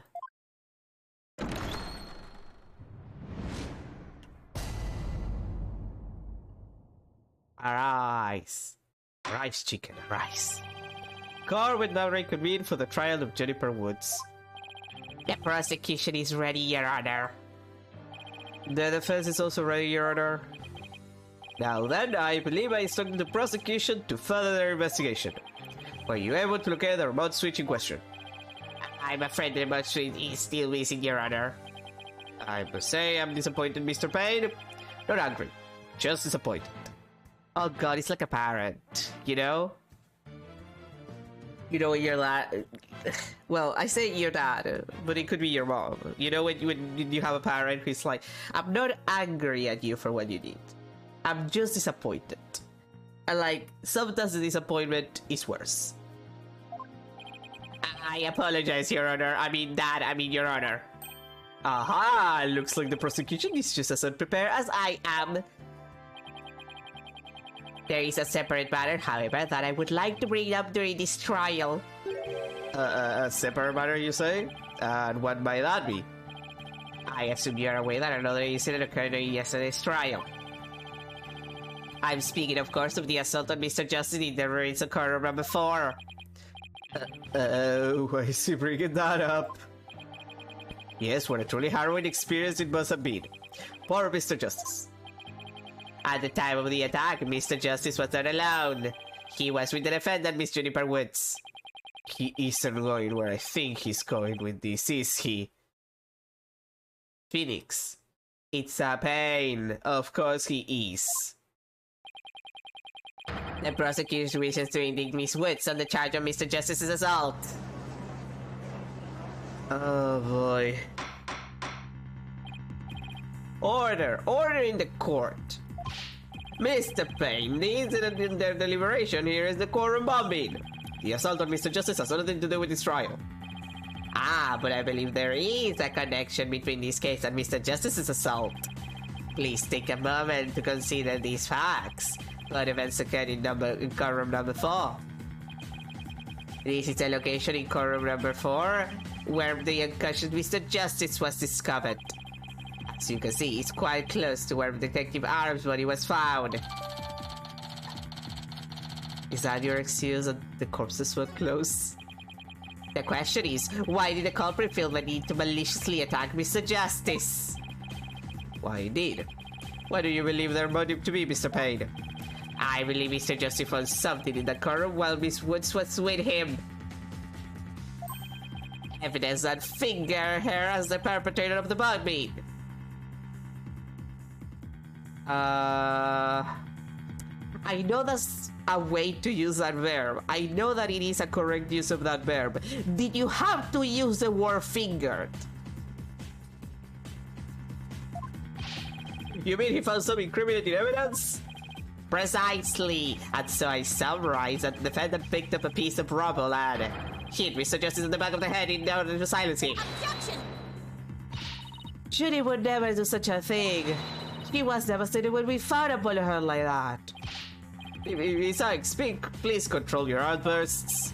It is the prosecution's belief that by deliberating on Mr. Justice's assault, we will draw ever closer to the truth of the courtroom bombing itself. Very well. Miss Woods is hereby officially indicted on the charge of assaulting Mr. Justice. What? Why are you listening to Mr. Toupee over there? Although considering our conversation yesterday, I think Apollo may have figured something out. Wonder what it was. He told me I'm going to look for evidence to clear your name, Juniper. Maybe the two incidents really are related after all. I mean, Phoenix, of course they are. It's just not probably her fault. I would like to start by hearing from the defendant herself. Very well. Bailiff, please bring Miss Woods to the witness stand and walk her balls. It's just part of the procedure. Getting your balls walked. Same. I'm sorry. I can't seem to stop. Miss Woods. Guess she's still really upset about Apollo. Miss Woods, you went to the ruins of courtroom number 4 with Mr. Justice, did you not? Yes, I did. Good, good. If you would, then please testify about what happened to the court.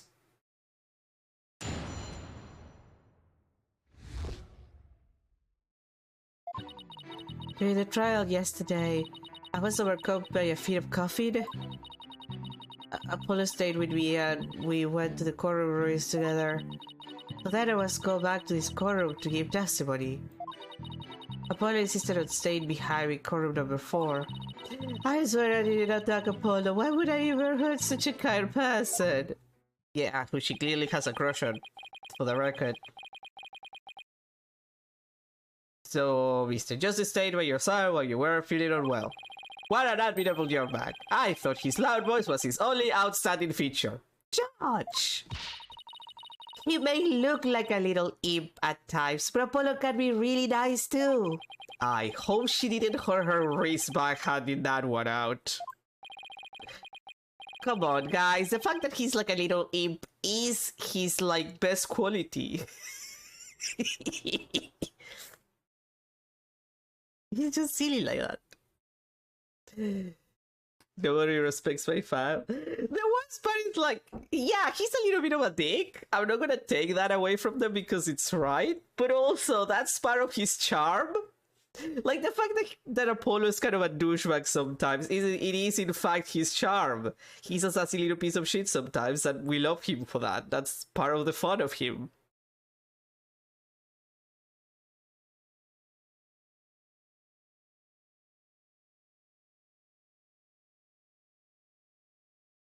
Like, come on, guys. The imp part is also part of the charm. Don't be like that. But one has to wonder, why did Mr. Justice stay behind in the ruins? I think Apollo might have figured something out. Something? What kind of something? Something to do with the core Bobby, kind of something, I think. Oh, new evidence for the case, was it? That's a very big kind of something indeed. Yes, Judge, it is. Oh god, I'm dying.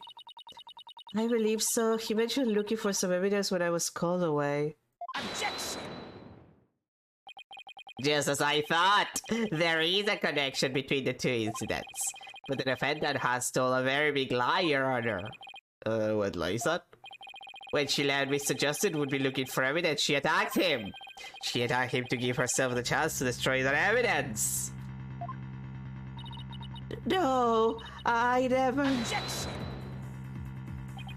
Miss Woods repaid Mr. Justice's kindness with violence. We found the proof of her foul deeds there in the core ruins. What on earth? Do you see it? In front of you, there in front of Mr. Justice's right hand. Witness the message he left us. It's really blood. W-O-O-D-S. Why isn't that, That's right, Your Honor. It says Woods in capital letters. What? I submit that Mr. Justice left us with the name of his attacker before he fainted.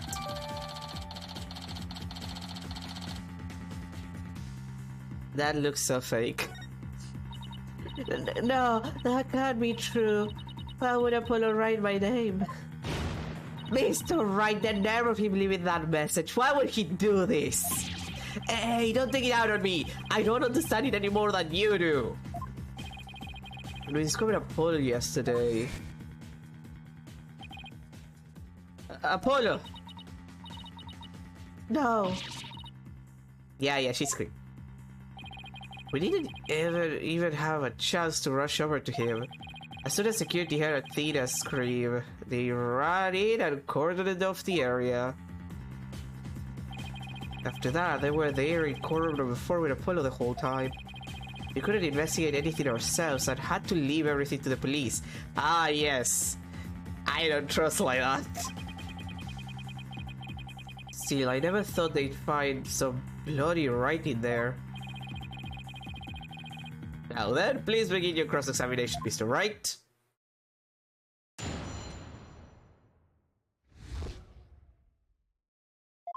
Uh-huh.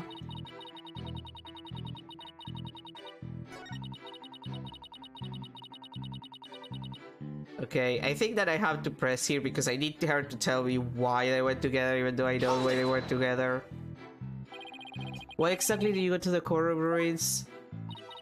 I went to look for my medicine to stop my coughing. Your medicine? What would your medicine be in core room number 4? I dropped it in the heat of the moment. For variety, he was keeping my medicine safe for me. Here's a little compartment that I can put things in, you see. And Funny Fanny has the same type of pocket. That's where the bomb was inserted. I had put my medicine for my coffee fits inside my wrap variety. When I told Apollo about it, he said he'd help me go look for him. There was so much trouble in there. I was worried, but there was no rubble or anything in front of the window stand. So we got inside. When we got inside, Apollo went straight there. I started looking for my writing in that area. It's so nice of him to do that for me, in spite of all his injuries. You know, you could have taken some, you know, pity on him and helped, considering the fact that he is in fact injured and he started bleeding before your trial.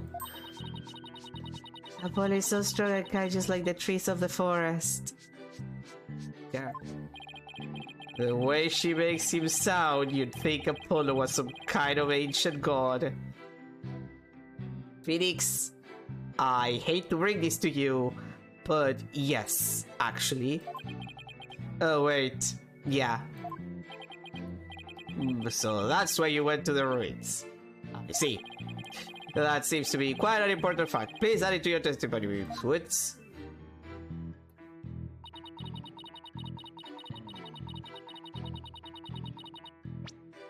Okay, but like, the corpse...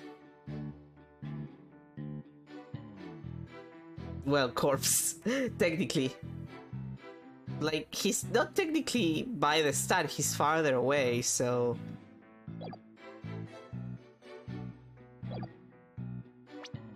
It does feel like this doesn't exactly fit. Objection! So he started his search with the window sun, you say? That's right. I guess maybe he wanted to start from the furthest point in the room. He was being so brave. And strong. But that's odd. Under the circumstances, he shouldn't have been capable of that. But he was. And he still is. He might not look it, but he is really brave. And kind too. No, that's not the part I'm finding fault with. Someone has a crush on Apollo. Did you just notice? What you are claiming is something that no one should have been able to do. But I should think that anyone can be brave and kind if they wanted to be, Mr. Wright. True, anyone can be brave and kind, but if you would please take a look at this diagram. With the corner in this state, how was it possible to walk up to the window stand? Oh. I see your point. The rubble blocks off access to the area around the window stand. Oh, I was supposed to read that? I just thought that the body was a little too far away. You know, if he was closer to the window stand and Juniper attacked him because he was there, his not corpse would have been even closer to the window stand, I would assume.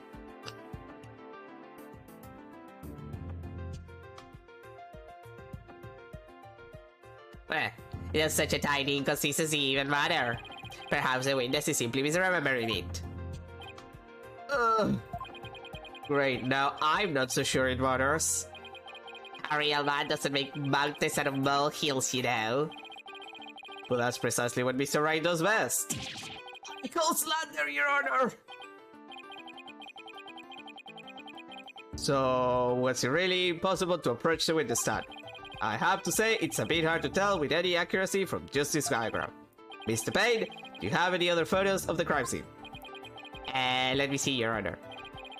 Yes, I have one more. Here it is. It's a more pulled-back version of the photo I presented before.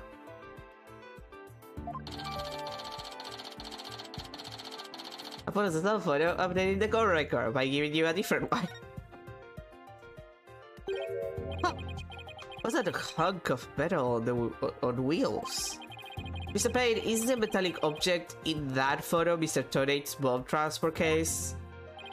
That's right. Is there some problem?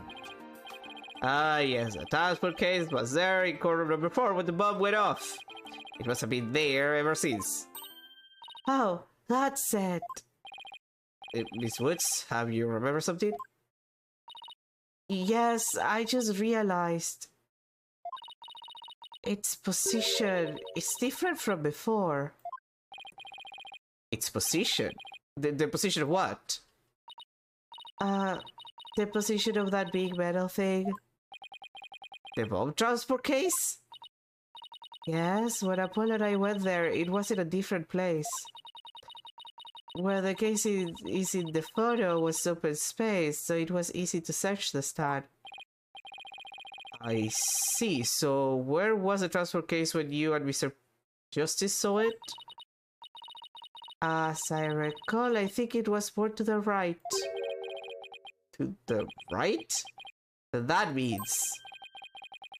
The case was over there at the time of Apollo's attack. Huh. Who cares what the transport case was when? What difference does it make? It has nothing at all to do with what we were talking about. Objection! Where the transport case was has everything to do with this discussion. In fact, it's so important that it's enough to turn the prosecution's argument on his ear. What? Well, that certainly sounds very relevant indeed. And you sound as though you know where the case was at the time of the attack. Yes, Your Honor. This diagram represents the crime scene as shown in the photo. And this is where the transfer case was at the time of the assault on Mr. Justice. Alright, I have this. The bomb transfer case was here at the time of Apollo's attack. Well, if it was to the right, then it probably has, you know, around here. Take that! Your Honor, I assume that this is where the transfer case was at the time of the assault. That's inconceivable. Miss Woods, was this where the transfer case was when you saw it? Yes, that's where it was. Thank you, Miss Woods. I'm sure the court has noted an interesting fact about this position. The transfer case covers up the writing in blood. Exactly. If the transport case was in that position at the time of the assault, then no message could have been written there because the case was in the way. Which leads us to conclude that Mr. Justice couldn't have left that bloody writing. Why should we believe the defendant's claim that the case was in a different position? She's obviously lying. Objection! The fact that the case was moved after the assault on Mr. Justice is proved by more than Miss Woods' testimony alone. What? And where is this proof you're talking about? It's right here, the crime photo. I'm keen to see this proof myself, Mr. Wright. Why did this photo indicates that the transfer case was moved after the assault? Good question. Oh, wait.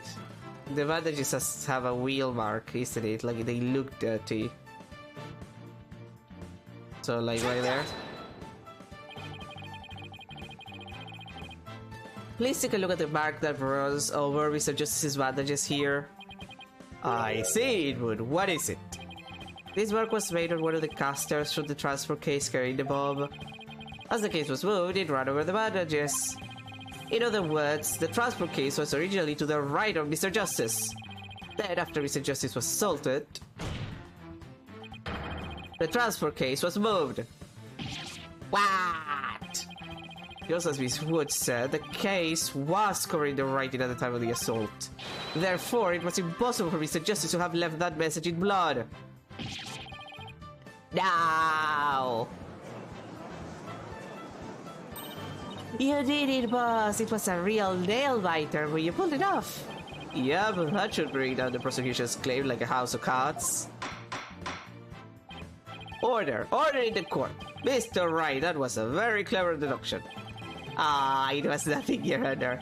Nothing but pure genius saying that! Boss, I'm sensing a definitive A definite smug and braggy vibe coming off of you. Braggy. And I have just one question, Mr. Wright. Yes, Your Honor. If Mr. Johnson didn't leave this message in blood, then who did? Huh? What?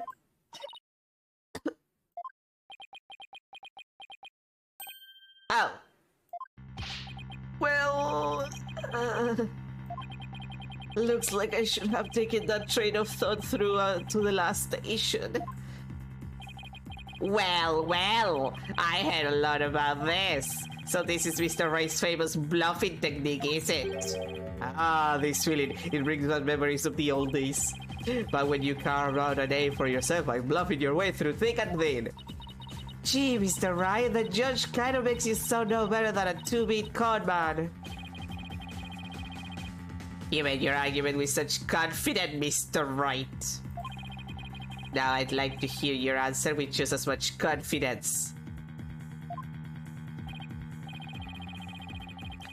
Hey, until the judge asked the question, you didn't catch it in either, Buster.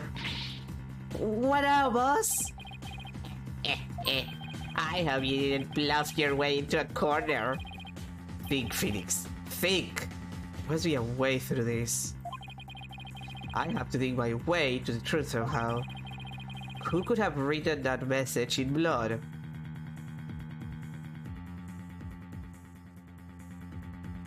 I mean, the issue is that I don't think clearly Apollo wasn't the one. I don't think that the culprit would have wasted time on that, considering they're in a court of law and there's people everywhere, and somebody was eventually gonna find the body. Not body, maybe body. I assume they wanted to kill Apollo, but.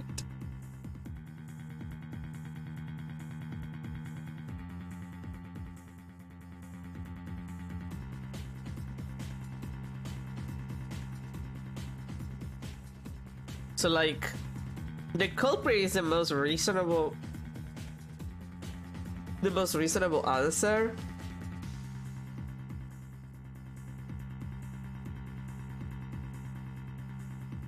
But arguably,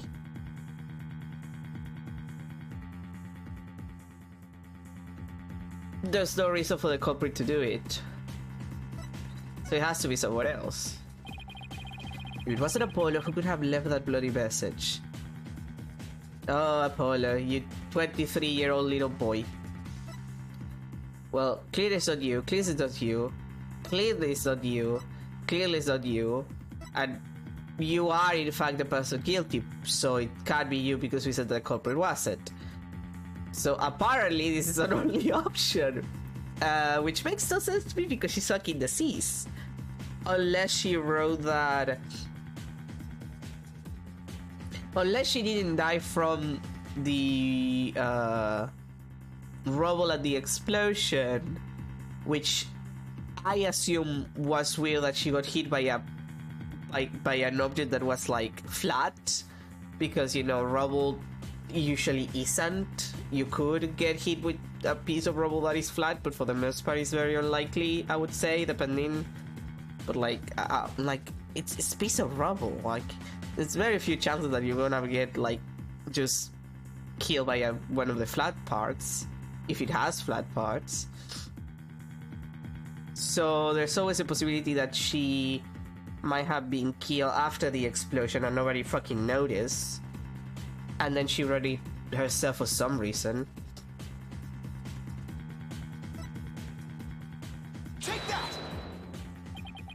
To be honest, I don't actually have any real proof of this. But I've come this far, there's no turning back now. Besides Apollo, there's only one person who's shed blood at this crime scene. A person who shed blood. You don't mean? Oh, but I do. I believe it was Candy's arm who left behind this message in blood. What?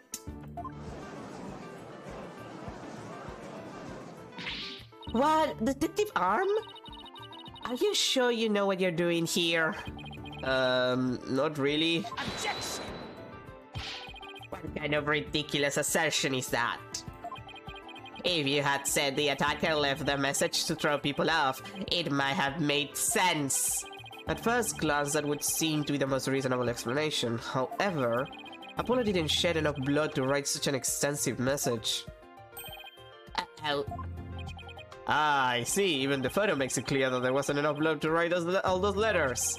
And Mr. Justice did survive. I suppose he didn't bleed very extensively in that case. But why would Detective Arm write the defendant's name? There is no connection between the two whatsoever. And I didn't even know the lady who was killed. I admit the investigation didn't have any connection between the victim and defendant.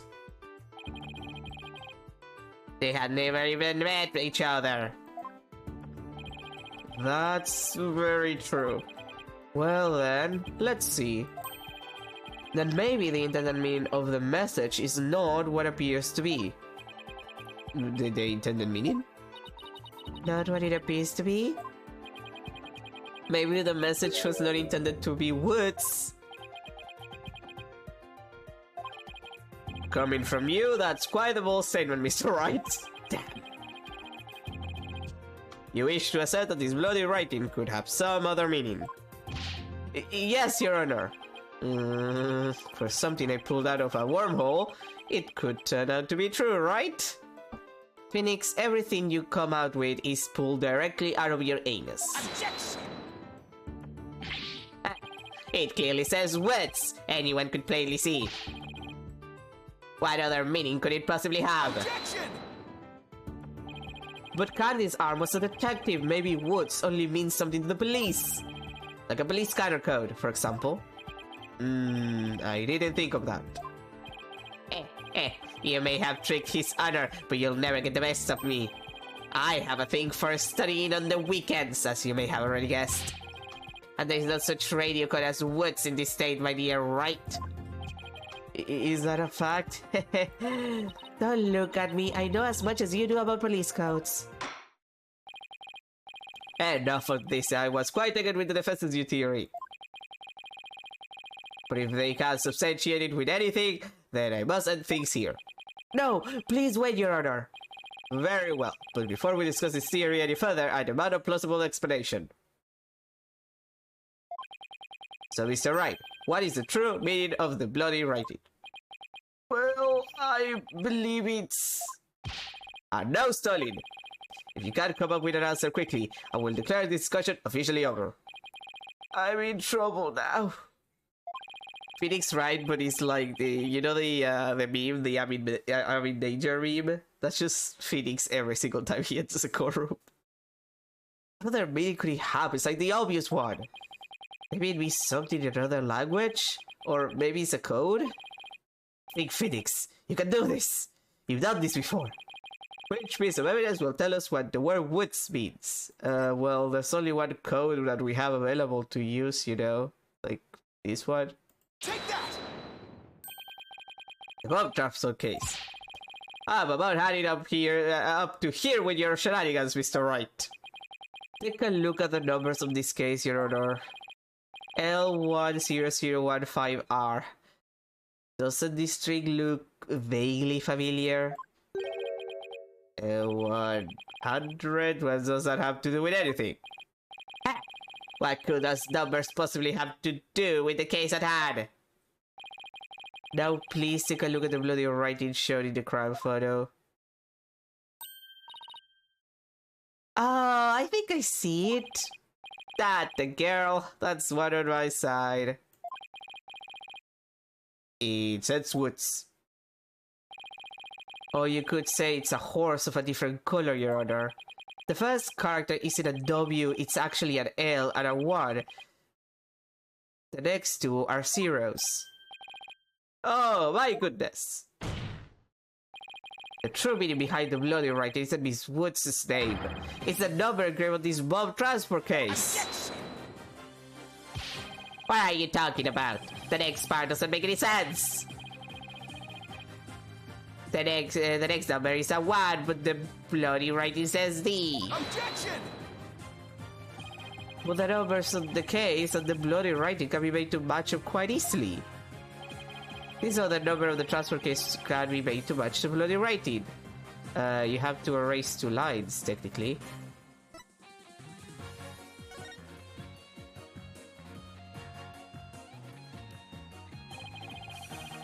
Please erase the third downward stroke of the W. Add the curved part of the D. Yeah, there it is. Well, will you look at that? Lewis? No, Your Honor! It isn't meant to be read as a word!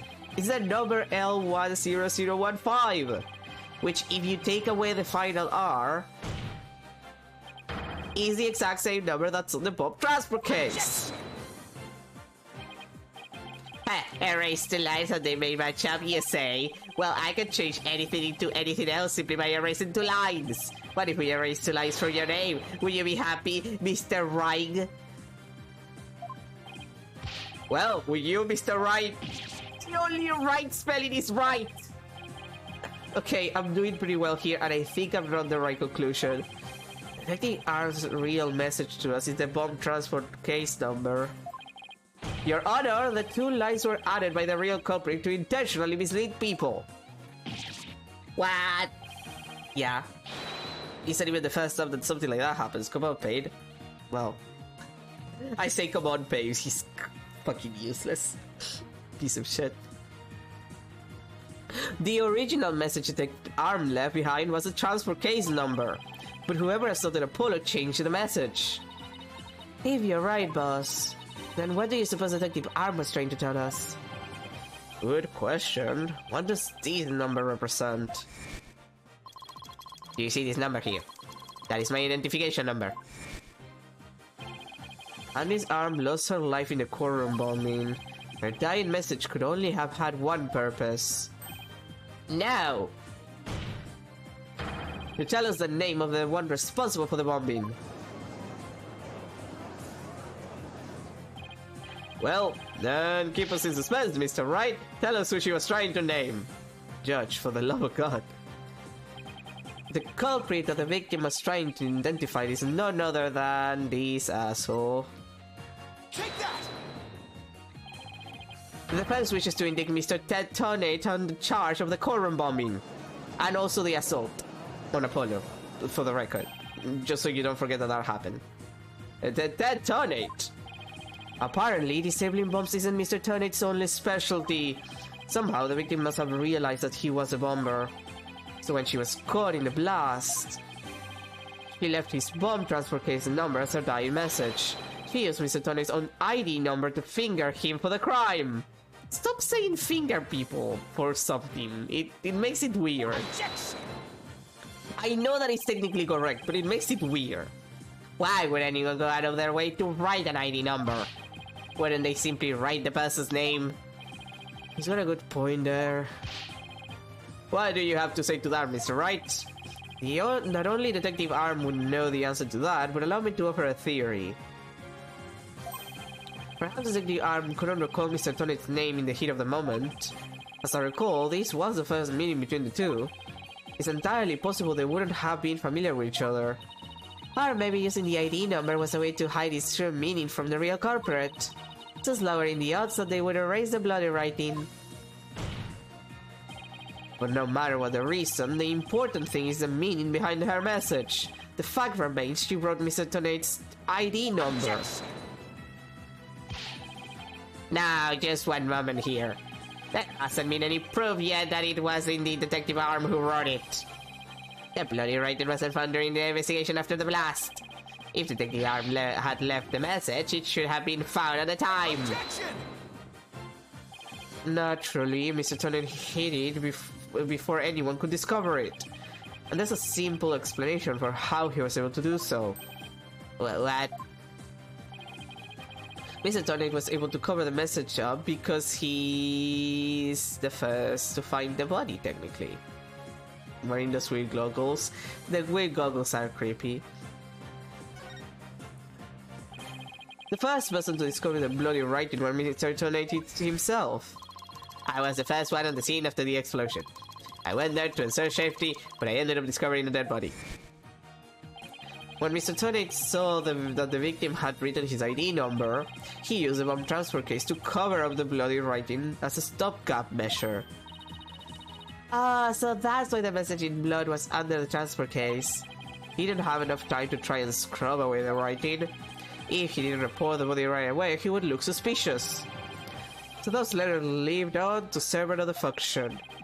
But we started to use them in another incident. Oh, the assault on Mr. Justice! Exactly. Yeah. I just... Sorry, I'm kinda dying. It's the stunt. The stunt. Mr. Donner hit upon a plan to use the bloody writing for his own purposes. So he didn't clean it right away.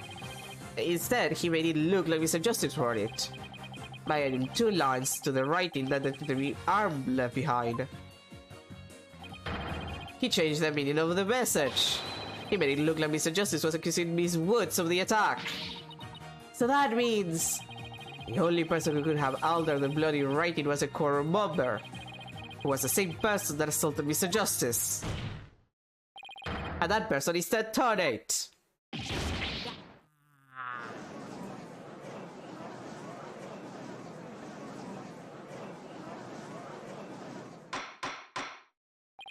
Order in the court. Order, I say. It looks like we will have to hear from the mob specialist himself. Mr. Payne, please have Mr. Tornate take the witness stand.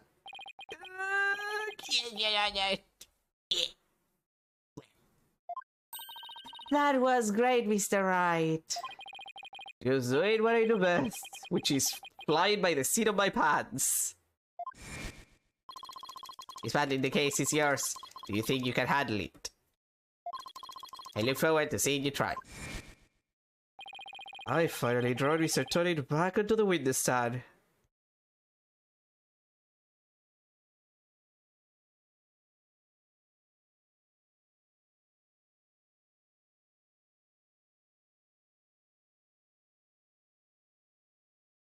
God, my nose. I'm dying. I'm dying, Squirtle. Looks like you got your wish, Goggle Man. Now watch me take your lies apart. I hate that I blow my nose and then it immediately gets back, like, full of snot. And there's nothing I can do about it, and it's terrible, and I hate it. Mr. Tornate, I'm afraid we have a few more questions for you. I understand the situation, Your Honor. I was keeping a close eye on the proceeding from the gallery. The allegations are all laughable. Objection! I wouldn't be laughing if I were you, Mr. Tornate. The message in blood matches your ID number. Oh hey, it's there. The same ID number that is there on the bomb transport case. Such a far-fetched theory. No better than Tango Ball of Wars.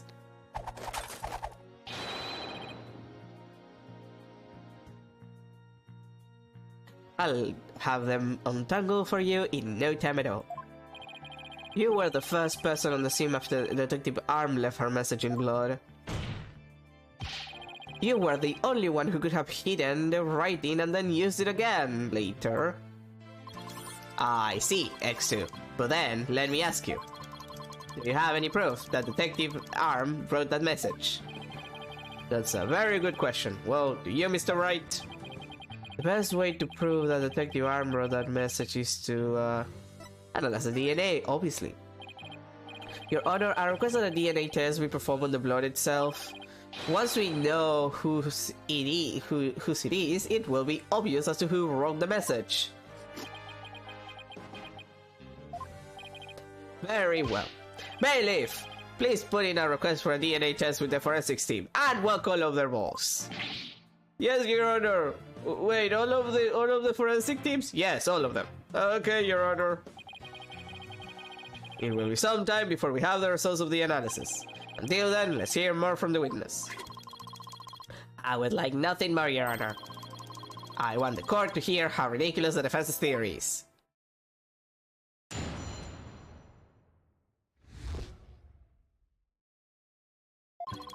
I admit I was the first one on the scene after the explosion. There was no bloody writing there at the time. Anyway, there is no way Detective Arm could have written it. She struck her head on rubble and died near the courtroom entrance. She was too far away from where the bloody message was found. Yeah, unless she didn't die immediately. Like, that's just incriminating yourself. Oh god. I'm full of snot.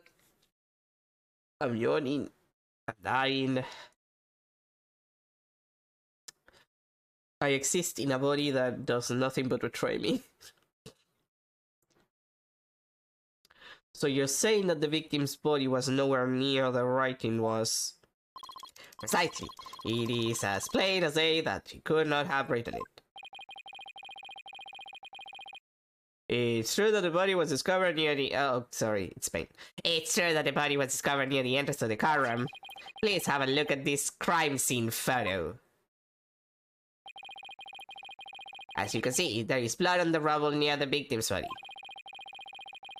She must have died after hitting her head. There. Okay, but like, if she hit her head there, then the fact that she was hit with a, like, flat objects makes no sense, because she clearly hit her head on the pointy bit. I like to point that out. I see. Alright then, Mr. Wright, you may cross-examine the witness. Do you have what it takes to take my infallible testimony apart? Yes, you're kind of a creepy asshole. I'll have you know.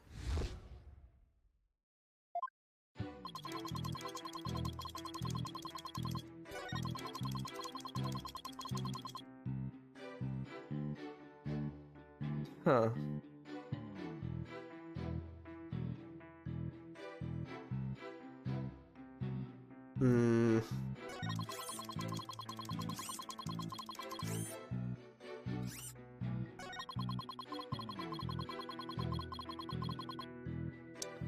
Okay, but that's not what it says on the higher autopsy report. Again, impact with a flat object. Objection! You're a terrible liar, Mr. Tonate.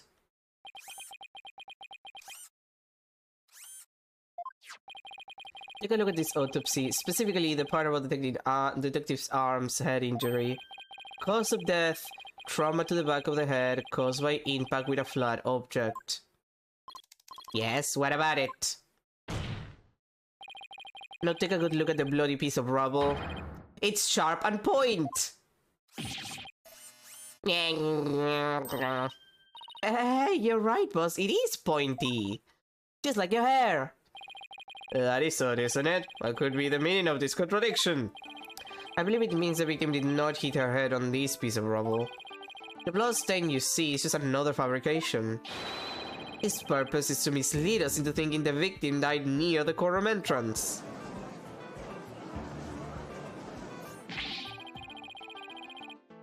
Are you claiming the culprit moved the victim's body? Yes. That's exactly what I'm claiming.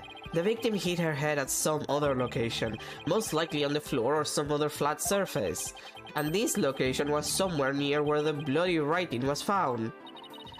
In that case, she definitely could have written the message.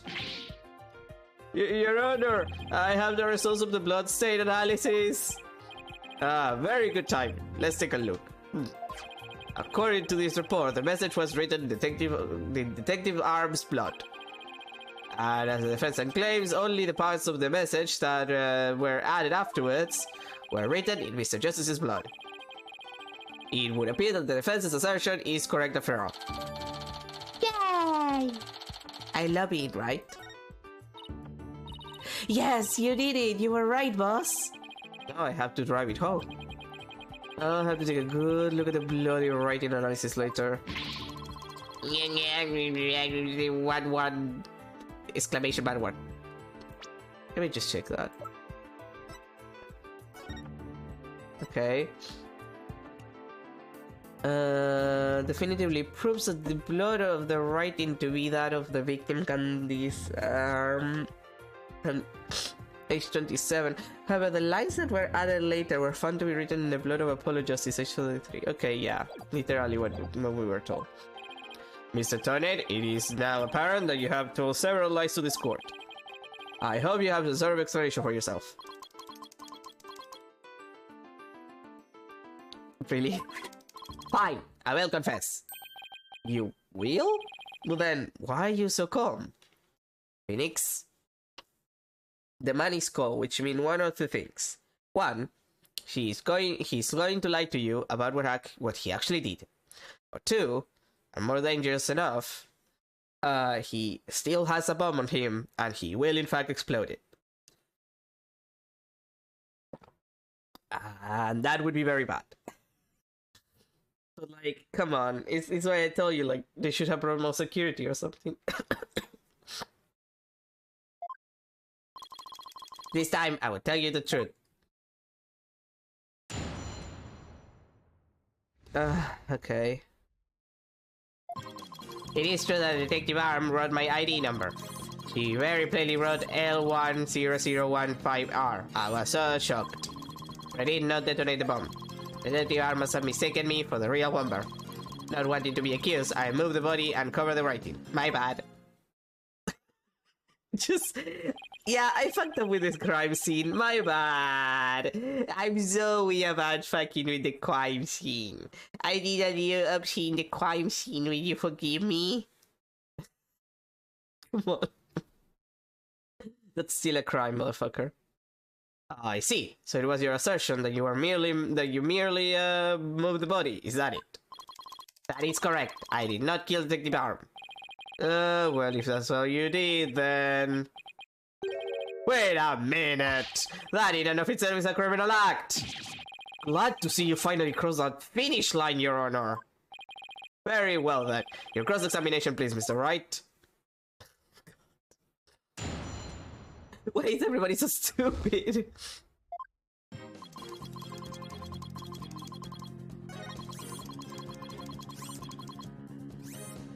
Okay, but like, that's technically not true. Because she technically didn't... well... she very clearly tried to write the R here. Like, it's clearly there, but it's not visible. But how would you know, then? Objection!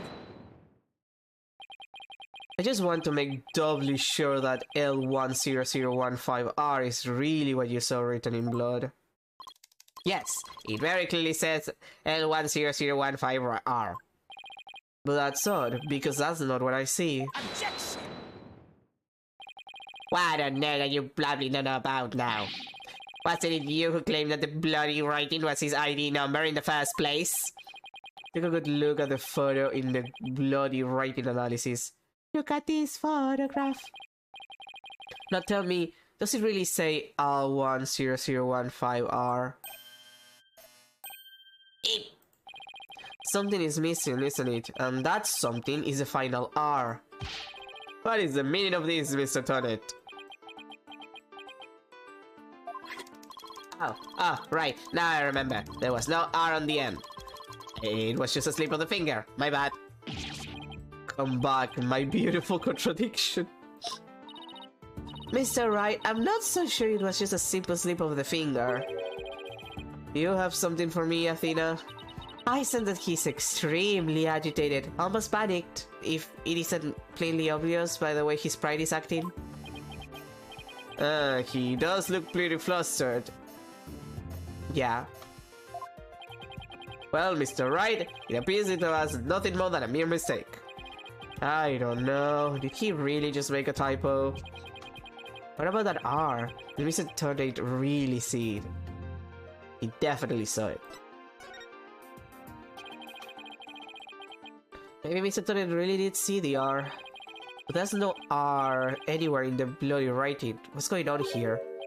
Huh. I think I know a good look at the photo. I think maybe... That's it! What is it now, Mr. Wright? Are you trying to imitate Apollo and his cores of steel? Got it. So that's what happened. A slip of the finger. Is that really all it was? Because I don't think so. That's what she said. I propose that Mr. Tonnet really did see the letter R. But, the photo clearly shows that there is no R. No, Your Honor. Actually, just the opposite is true.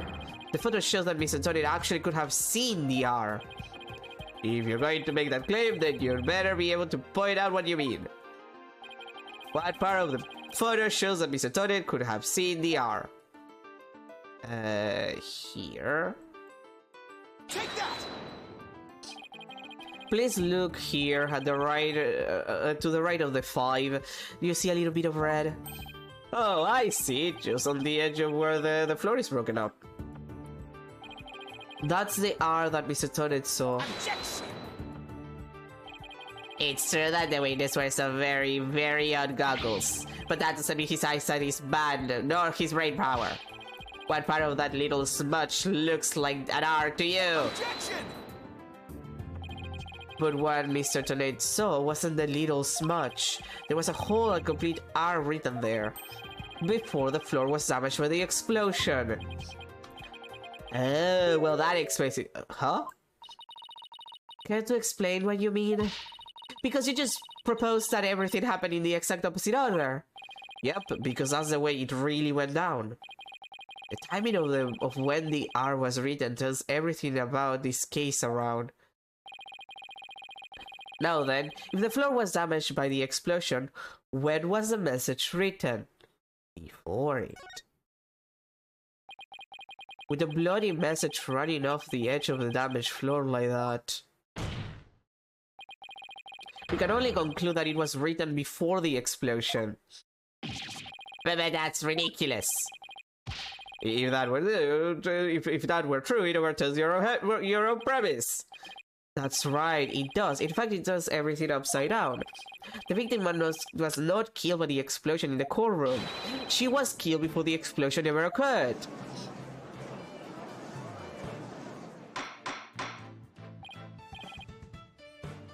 Order! Order in the court! What kind of preposterous claim is that? Have you forgotten that the victim's body was found at the scene of the explosion? Objection! True, but consider this scenario. She was hit on the head and killed before the explosion, or even before the trial began. Her body was subsequently placed in the courtroom ruins after the bombing occurred. That way, it could have been made to look like she was a victim of the blast. What? It sounds like we had better look into what the victim was doing before the trial. Mr. Payne, did anyone see Detective R before the trial? Let's see, according to the police report... Ah, here it is. One person saw the victim before the trial. And that person was... Ted Tony. Wait, what? No one beside Mr. Tony saw the victim? That appears to be the case, Your Honor. Yeah, I would be sweating too, sweetie. Oh god, I'm dying.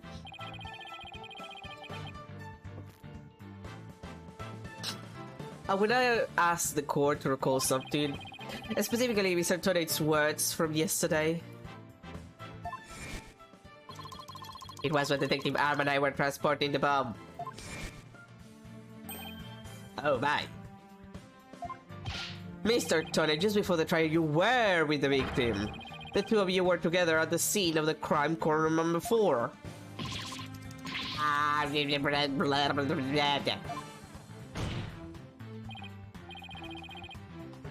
Your Honor, the defense requests a new testimony from Mr. Todette. We wish to hear what he has to say about his whereabouts just before the trial. Mr. Todette, your testimony, please. My testimony, there is no need for... He's completely on air, Mr. Wright. You must have hit the nail on the head. Because something... it was for the bomb to the car room. I already told you... Yeah, blast this thing. I was only in the corner with the victim because of our work. I swear I was only transporting the bomb there. Objection! You and the victim were alone together at the scene of the crime. In other words, you certainly had the opportunity to commit murder, did you not? You always leave yourself so open to attacks, Mr. Wright. What now, Mr. Payne? Yes, Mr. Tanner may have had the opportunity to kill Detective Arm, but an important piece of your assertion is missing. What important piece? The murder weapon. What do you claim was used to kill the victim? Mr. Payne has a point. Even if Mr. Tonate had the chance, with a weapon, we can accuse him of the crime. Well, Mr. Tonate. Oh, yes, that's right. I didn't have any sort of thing that could be used as a murder weapon to me. I couldn't possibly have killed Detective Arm. Did he really have nothing he could use as a murder weapon? What is that, Athena? Just looking over the victim's autopsy report. I hope there's something in here that can point us in the right direction. Well, it does say she died from trauma to the back of the head with a flat object. Yeah, and to inflict that specific kind of injury, all you would need is a flat surface, right? A heavy, blunt object with a flat surface could definitely be your murder weapon. Well, Mr. Wright, could you indicate for the court what was used to kill Detective Arm? I believe I can. Believe being the key word here. You can. Then please do so now. What did Mr. Tonate have that could have been used as a murder weapon? Bomb. Bomb. Just a bomb. Mr. Tonate, you said you didn't have anything that could be used as a weapon, but in fact, you had the perfect thing. What the devil are you talking about? You had this? That's the bomb. I thought you were trying to prove that the victim wasn't killed with a bomb blast. The bomb blast, no, but I believe Candy's arm was killed with this bomb. Because this is the blood object that delivered the fatal blow to her head. Oh god, my nose. I'm dying.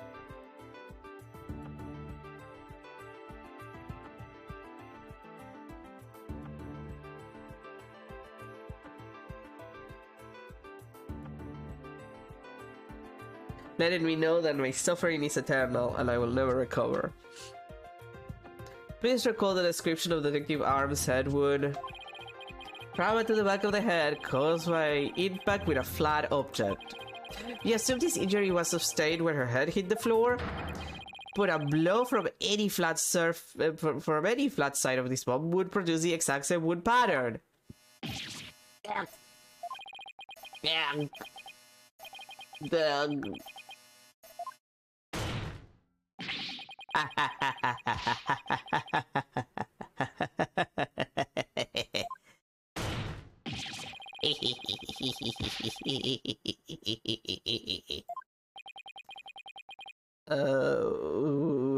What's with him? Then show me some proof. What's the evidence that I hit the victim with the bomb? He's right. I don't have anything decisive. Did you find any of the victim's blood on the bomb? That would be decisive proof. But too bad, the bomb is blown to bits. It's long gone. Bomb! Game over. Yeah! Mr. Wright, is there really nothing on the bomb in the photo? I don't see any blood or anything. Wait, the timer display's a little broken here. You mean broke when it made contact with Detective Arm's head? It's definitely a distinct possibility. But unless we find a fragment with the victim's blood on it, it's not going to count. I guess you're right.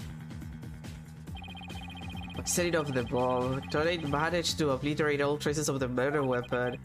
What in the world do I do now? Times like these, I got to change gears and look at things in a different way. Instead of looking for the things he wasn't able to hide, I should be looking for a way to expose the things he did hide. Tonate murdered Detective Arm before the trial started.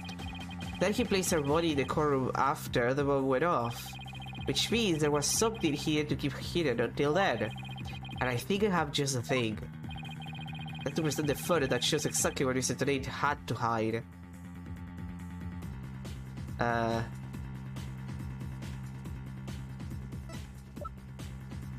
mean, the body, I guess? Take that! Your Honor, there's something that we've all been overlooking. If the murder took place before the trial, then Mr. Tony would have had to hide the body somewhere during the trial. Hey, you're right. And if we can figure out where that hiding place was, exactly, we might be able to find some evidence we can pin him down with. So where could Mr. Tony have hidden the body during the trial? Well, that's easy. It's probably the case. Like, where else is he gonna fucking put the body? Wait. A box made up for a body, a box that was in the corner the whole time, a box nobody would touch if they thought there was a bomb in it.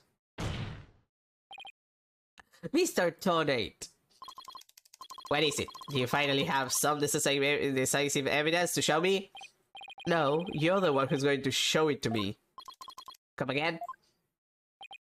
You heard me. Now show me what's inside that bomb transport case. What? Why? No! There's no need. I got him now. Just before the trial, you killed the victim with a blunt object. And then you placed her body in the ruins of the courtroom after the bomb went off. Clearly, you were trying to make it look like she died in the explosion. But where was the body hidden during the trial? Oh, I hadn't thought of that. The answer is right here, inside a box made of thick alloy plating that can withstand any impact. No, that's, completely false. If it's false, you should have no objections to show us your transport case. So, let's open it up and take a look inside, shall we?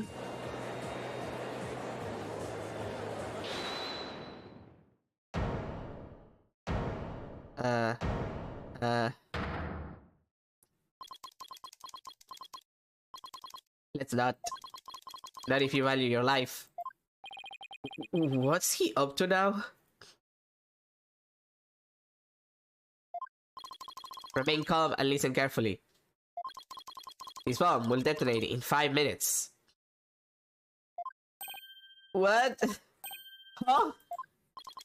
I repeat, this HH-3000 will detonate in 5 minutes. What's going on? Your Honor, I recommend you adjourn this trial before this bomb goes off. Mr. Tony, are you threatening me? I am the only one who can disable this bomb. If you do not want to die, your only option is to listen to me. But Mr. Tony, didn't you say that's just a training model, a fake to practice on? I did, but I also lied. This is the real deal. This is the HH-3000. But the HH-3000 was used to blow up courtroom number 4, wasn't it? How did you know it was the real HH-3000 that blew up courtroom number 4? Huh? The bomb that blew up the courtroom was a different one that I made. What? Then why are we to take that as a confession on your part? Take it any way you would like. Just before the trial, took the HH-3000 out of the stuffed animal and put my own bomb into it. That was the bomb that exploded and destroyed courtroom number 4. Mr. Turnate, please be reasonable. Do you really expect us to believe a crazy story like that? The HH-3000, it is so unique. I had never seen anything quite like it. It is so unique that I could not replicate the detonation mechanism. So I just had to have it. Besides, did anyone look inside the stuffed animal during the trial? Did anyone check to see if it really was the HH-3000 in there? I must confess, no one opened the stuffed animal to check. So there really is a possibility that the bomb was switched out? No, not a possibility, a certainty. I did. So he's had a real bomb with him this whole time. You had better get out of here while you can. You do not have much time.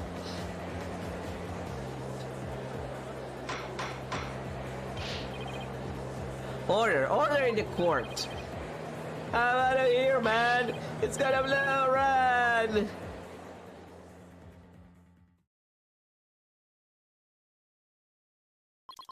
You 4 are still here. Well, aren't you brave? I just wouldn't do for the judge presiding over this court to run. That horrible explosion the other day. The judge looks like he's about to book it for the nearest exit any second. So, Mr. Payne...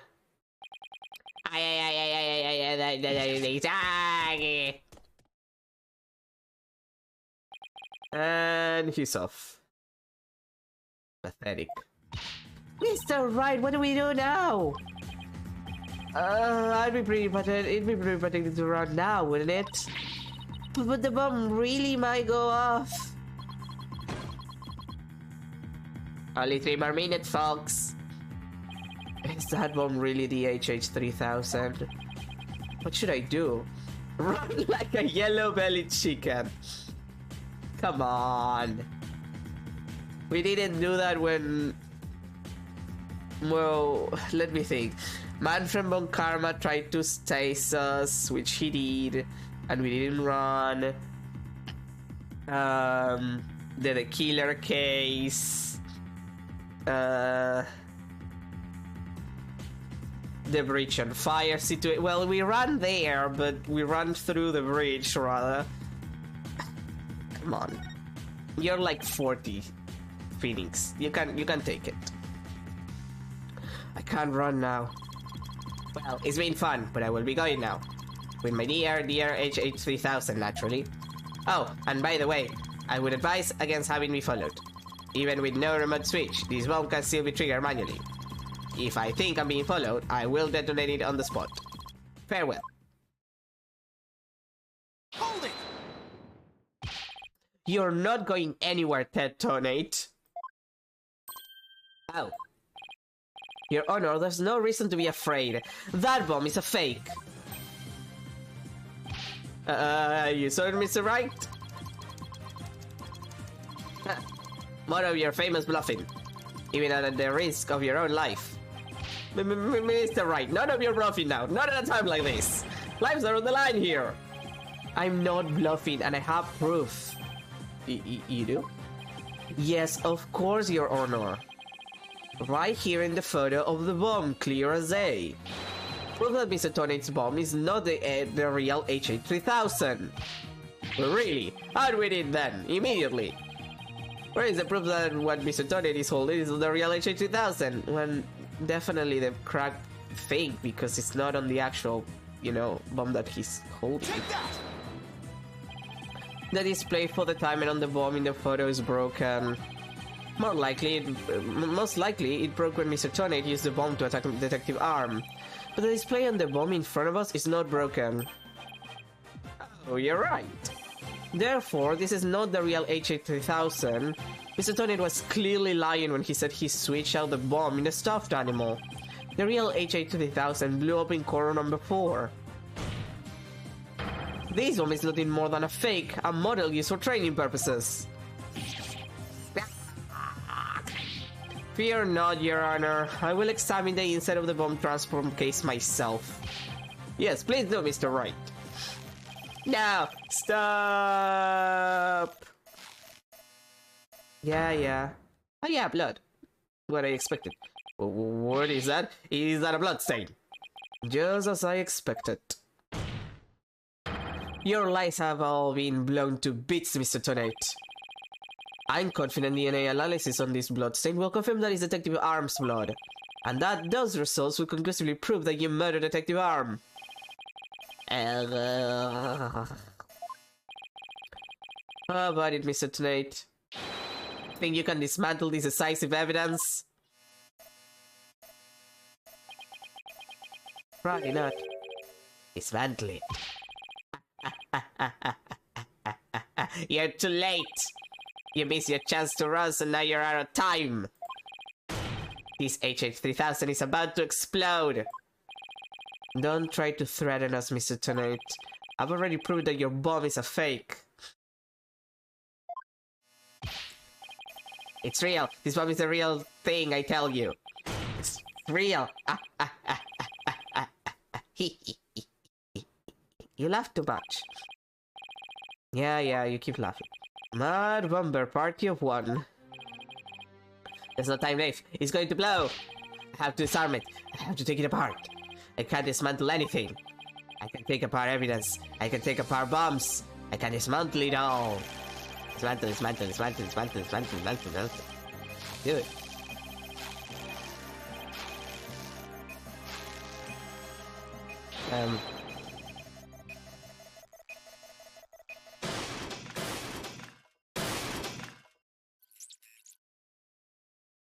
You need therapy.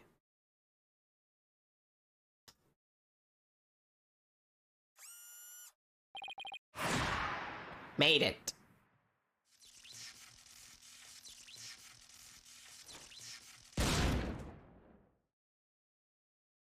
Oh, his eyes look like bombs. Well, that's silly.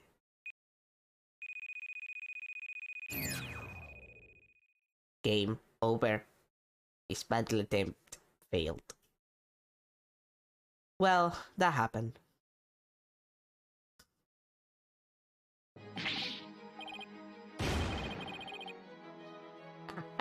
It's all over. My life has been blown to pieces. It's all that stupid woman's fault. I was selling the bombs I disarmed on the black market. When I tried to take this one, she just had to notice, didn't she? She confronted me in corner number 4 that day. That's why I had no choice. Before I knew what I was doing, I hit her. It's all her fault. While I was looking for a place to hide her body, she left a message in her own blood. The trial was about to start, so I didn't have time to clean up. And now all this. I thought for sure I could disguise the death with an explosion. Then the stupid defense attorney started sticking his nose into my business. After my testimony yesterday, I went to corner number 4, man. I found the key all up in my bomb transfer case. That's when I snuck up behind him and BAM! And when the idiot police arrested that little girl, I thought for sure I could pin it all on her. Why? Oh, why? Because you suck. Lieutenant, you are hereby under arrest on suspicion of the courtroom bombing and the assault on Mr. Justice. Your innocence or guilt will be determined at a later trial. Not that you need to, considering he just declared himself guilty by admitting to the crime, but you know, cool. Now then, I see that members of the public have returned to the gallery. One person, however, seems to still be running far, far away.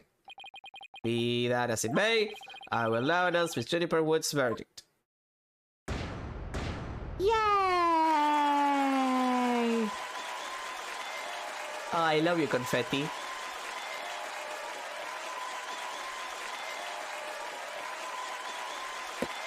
Think of this patron painted to me.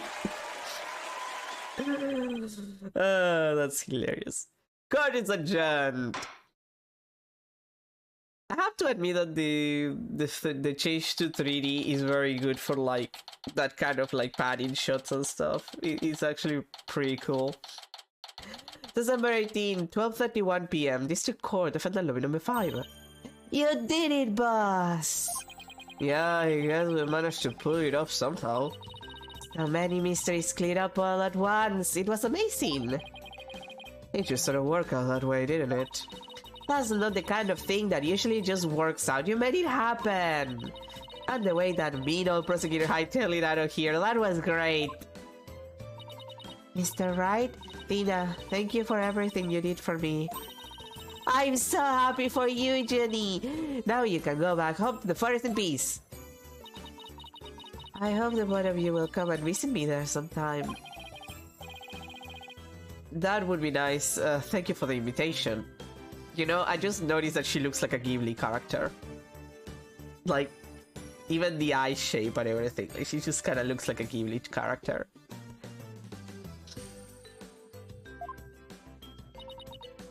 I don't know, Mr. Wright. Not so sure you could make it all the way up to Junie's house. How high do you live again, Junie? Around 3,000 feet, I think. What? That's not forest, that's a mountain! But you know, boss, that's something that still bothers me about the case. One little mystery we never got around to solving. Oh, that? Yeah, I was wondering about that too. Is this the unsolved mystery you're thinking of? Right, the missing remote switch. Take that! The remote switch, right? Yeah, I wonder where it disappeared to. Maybe it's that they just got rid of it somewhere. Yeah, it is a pretty big thing to leave unsolved, though. Well, let's leave it up to the police to find. For now, we should be celebrating our not guilty verdict. I guess you're right. Hey, I know, Jenny, shall we go report the good news? You know, to that certain someone? Okay. Huh? Her grandmother? No, silly, to Apollo! Alright. Well, why don't we all go to the hospital together to see him? Great idea! I bet he's bored out of his mind. Okay. And so the court bombing case came to a close. The next trial, which is over the horizon, there's never a dull moment with so many lawyers in the office, that's for sure. Apollo Justice, Athena Sykes, and me, Phoenix Wright, who's back lawyering, I suppose. Between the three of us, there's no case we can't solve.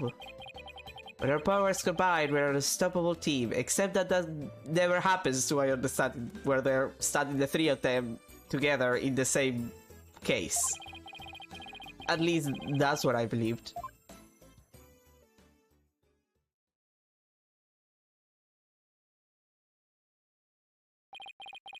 But all of that changed with what Apollo said to us that day. God damn it, Apollo! Look, I know the writers have not treated you right. Like, ever.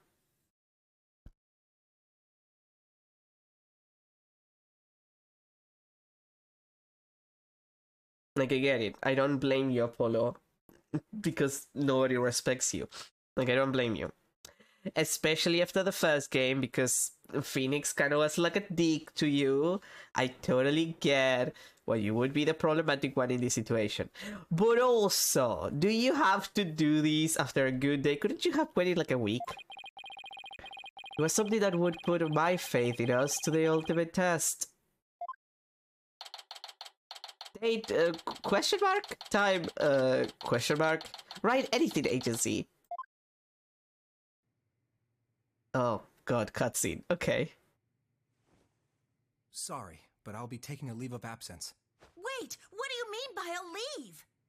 Can you at least give me a reason why? I can only say that this is something I must settle on my own. Oh, hi, Tracy.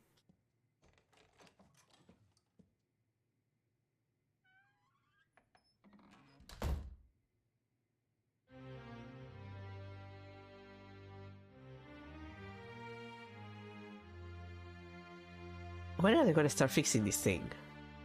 Oh, why, Apollo? Why are you shutting us out? He needs space. Let him leave.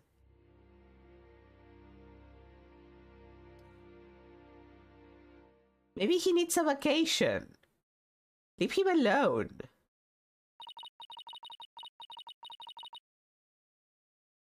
Maybe he needs a vacation. God, you people are so dramatic.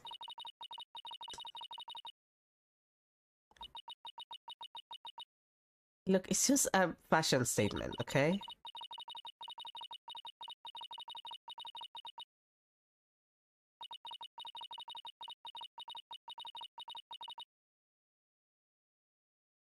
Okay.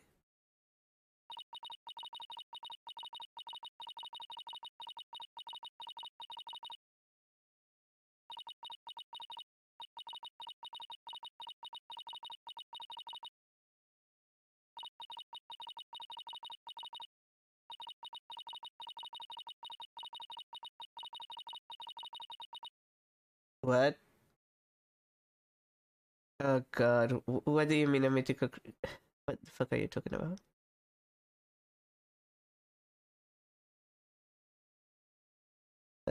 Boy.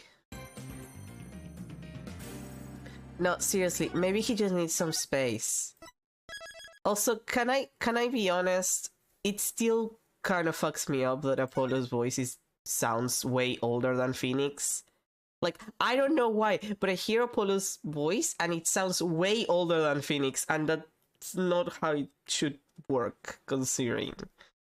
But, like, Phoenix's voice makes him sound like he's 20, and Apollo's voice makes him sound like he's 30.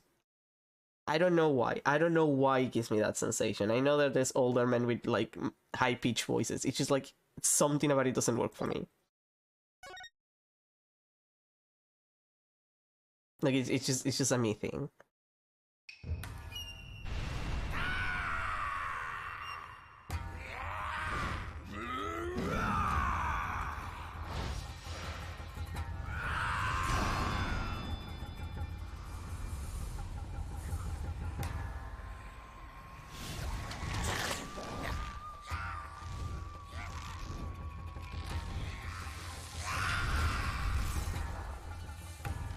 Long, long ago, the nine-tailed fox defeated the evil Tenmataro and sealed the fallen demon away. To this day, it is said that he slumbers even still within the forbidden chamber.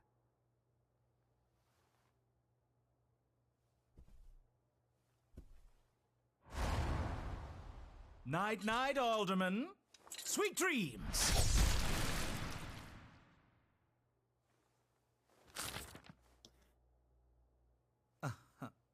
At long last, the revival of Tenmataro is at hand. What?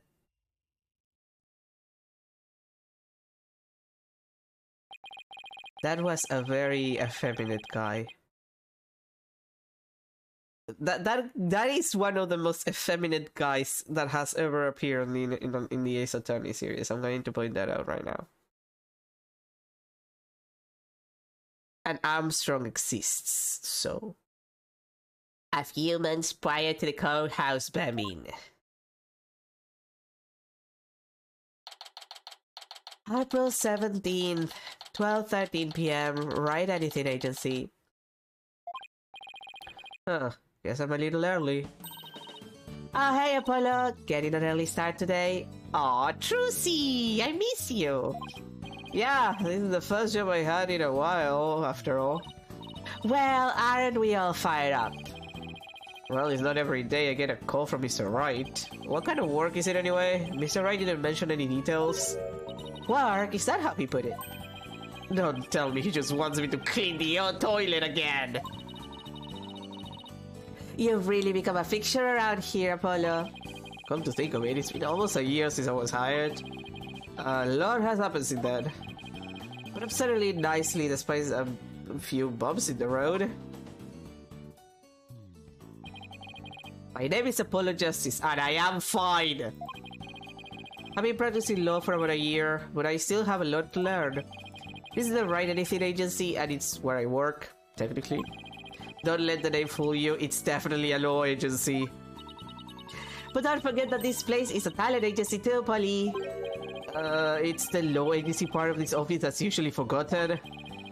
This is Trucy Wright, a budding magician and adopted daughter of the agency's owner, Phoenix Wright.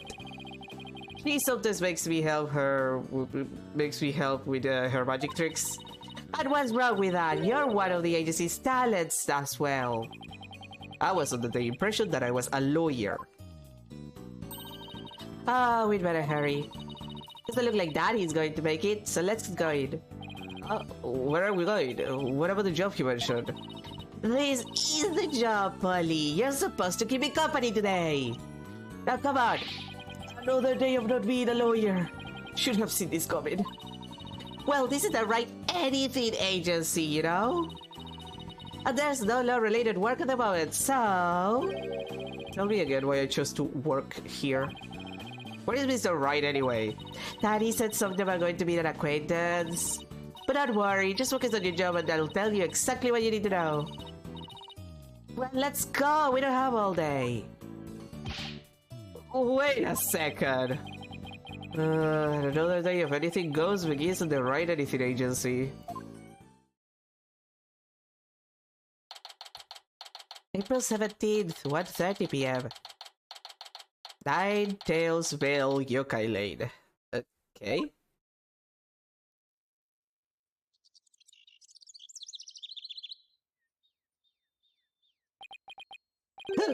So what are we doing up here in the mountains?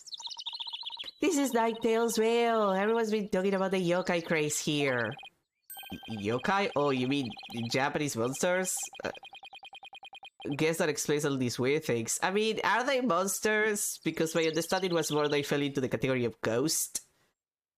Like, my understanding was it was closer to a ghost. I mean, they're not ghosts, but like, you know, I wouldn't say they're monsters. Some of them are pretty humanoid, so... not all of them are explicitly evil, which is kind of a thing that they associate with monsters. They're just spirits, you know? Speaking of which, wasn't Ninetales Vale founded by Japanese immigrants to, you know, Japanifornia? Yeah, they're holding a festival to boost tourism over the Alderman's Manor. My friend who works there invited us, that's why we're here! In other words, I'm your chaperone because your dad was too busy. Daddy said that with those horns of yours, you'd make a great addition to the festival. I mean, you look just like a Japanese demon. Wasn't that so thoughtful of him, Polly? I could do without thoughtfulness like that. Oh, it's almost time. Come on, Polly, the festival grounds are this way. Best character incoming? Oh boy. Alright, I guess it's time to move to QB Manor Garden. Oh, this is a change of setting, like to select directions and stuff. April 17, 2:05 p.m. QB Manor Garden. Whoa, this place is really something. It definitely feels like a different world here. Tracy. Jinxie! And this is... my friend Jinxie Tenma. She's the one who invited us. She just happens to be the maid here. 2 horns. A loaf of bread. Are you a demon? No, I'm Apollo Justice. Ah, he is a demon. What? Wait. Yeah, nice to meet you. The effect. The transparency effect on the paper. Begone, foul beast! Hee, you look great, Polly. Fills in some of the space on your forehead. What is this thing? It's a warding charm. Jixie puts them on all the monsters she finds. But I'm not a monster. Maybe I should have told her you're a good demon. Or you could just say I'm human. Oh god, I mean, I thought he was... that was Apollo, I thought he was Tracy. The red demon emissary of the underworld. I'm up early to do my hair. I got up early to do my hair for this. Can I take this off now? So you can eat me. I'm not going to eat you! Eek! Forgive me, a terrible one! Tone down your course of steel, Apollo. You're scaring her out of her wits. Don't worry, I'm already full. Please stay that way. Great, now I'm playing along too. She looks so tired and dead inside, and I kinda love that. Wait, it's been a while. Let me go get myself some coffee and then we'll continue. So... I wonder if that guy is here. The prosecutor guy. Considering he's like a giant weeaboo. Yeah, I'll see. We'll see. Okay, I'll come back in a sec with my coffee.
Okay, I'm back.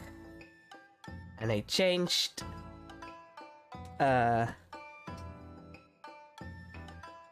What's the word that I'm looking for? The thing that I'm using to blow my nose, because I'm not using like the paper ones.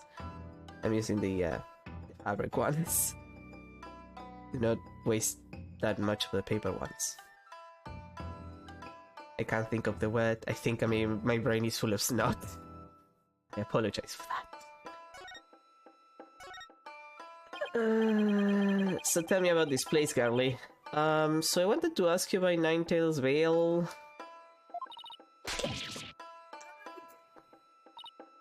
Begone, foul demon! Looks like you've been demonized, Polly. Literally. I'm starting to wonder if I really am a demon myself. Eat! Please don't eat me. I have food if you're hungry. This isn't working. We won't get anything out of her until we set the record straight. If only we had some way to prove you're not as scary as you look. Ouch! Unnecessary roughness. Looks like I have to present some proof. Prove that I am 100% human.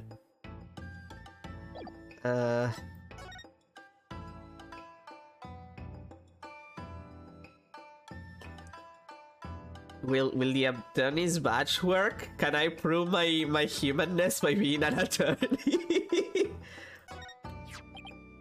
I wanted to show you this. What is it? It's my attorney's badge. You see, I'm not a demon, I'm a lawyer. Really? You're a lawyer? Ooh, maybe now she'll stop calling me a demon. Does it protect you from Enmadayo's judgment? Who's Enmadayo? I read somewhere that he's a demon lord who judges the dead for their sins. I think now she thinks you're a demon lawyer from hell, Polly. Can I go back to just being a normal demon? No. No, you cannot. Please. Please don't boil me in a scalding cauldron. I'd prefer a Turkish bath if possible. I never had a Turkish bath, but I've always been curious. A Turkish bath? Isn't that more sauna than bath? Yes, it is actually. I would argue anyway. Don't worry, Jinxie. He's a good demon. I've also never been in a sauna. He'll save you if you ever go astray. And again, I'm not good with heat, so I might die if I enter a sauna. Eek! Please, Mr. Demon Lawyer, sir, I have mercy on my soul. I told you I'm not a demon, and trust me, you're just making things worse. You just leave that Enmadayo to me. Isn't that great, Jinxie? I'm no longer scared to cross into the afterlife. Will someone tell these two I'm human already? Oh, okay. So, Jinxie, I hear this village is the epicenter of the monster craze. Barely anyone had ever heard of it before, but now it's back to tourists. Really? So the monster craze is the reason behind today's festival? It was the older one's idea, but I'd be careful if I were you. There are lots and lots of yokai prowling about Ninetales Vale. Prowling about? You mean like wild animals or something? And they're hungry too. Man-eating monsters? And they're all over the place? In fact, there was one at the manor yesterday. I heard the doorbell ring, but when I opened the door, nobody was there. It was a ding-dong demon. How else could you explain it? Well, when I was a kid, my friends used to play this prank called Ding Dong Ditch. Well, that doesn't prove yokai are real. There's even one here at the manor. The demon... Oh, right. I thought it was Apollo. The demon Tenma. He's imprisoned in the Forbidden Chamber. Tenma Taro? The Forbidden Chamber? About that yokai you said was imprisoned here at the manor. Is it true? He's a super evil demon named Tenma. Here, take a look at this scroll. Tenma is the dark demon you see here. He's super evil and super scary. So that's the yokai imprisoned in the Forbidden Chamber. He was defeated by the village guardian yokai, the Nine-Tailed Fox. And lock away forever. nine-tailed fox also kind of evil? Well, maybe not evil, but they're mischievous, which tends to cause evil to happen because they fuck around and people find out. So you're saying that Mataru is still trapped inside the Forbidden Chamber? Uh-huh. But he's just biding his time until he can escape. Still, we should be perfectly safe. Because there's a really powerful sealing charm on the door keeping it shut tight. What a charming security system. You can keep the scroll if you want. The Alderman gave me this, but just only it gives you the chills, so... thanks, Jixie. Maybe I'll give you this to Mr. Right.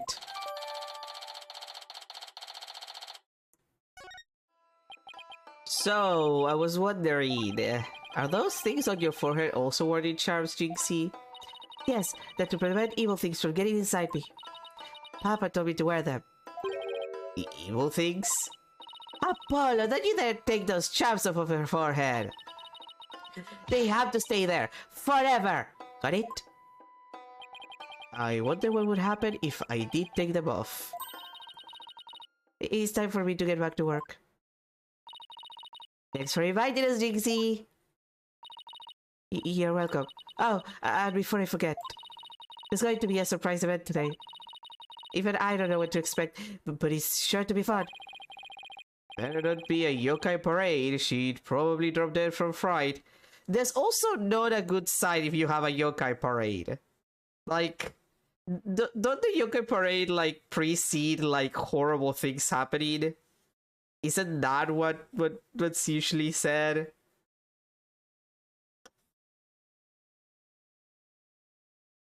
Like, I never remember, but there is this entire thing about the yokai parades. Like, that is a thing. I just never remember, like, if it's a sign of evil or what. Well, not evil, but, like, disaster incoming.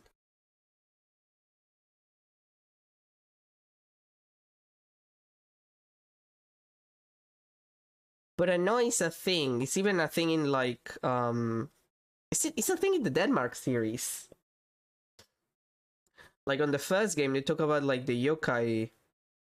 Well, specifically the dolls, but, like, they're technically yokai.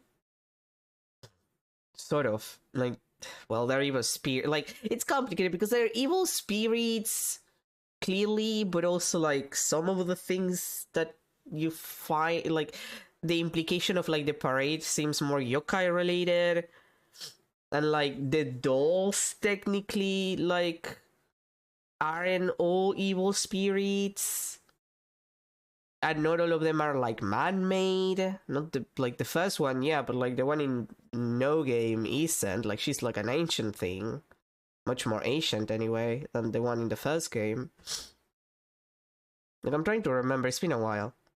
Can you believe that the first game is getting, like, an extra chapter? Like, it's been years since it came out, and it's not... They're not putting it in the new game, they're putting it in the first one. I think that says something about their opinion on the third game. Eek! Oh. Demon! Oh, wait. It's just someone in a suit. Right? Mataro! And Mataro? The demon from the Forbidden Chamber? Eek! Please don't hurt me! Be gone! Be gone! Be gone!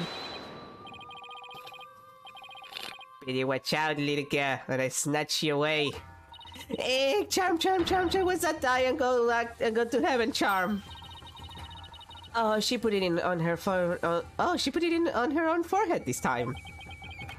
She sure gives up quick. Oh, why is everyone hiding their faces? Hey, you there, you mustn't stare at Ten Mataro like that. Lower your eyes. You'll steal your soul if you're not careful. Huh? Steal my soul? Seriously? You'll regularly stops here and now, Ten Mataro. No, what? Look, Apollo, there's somebody up on the roof. That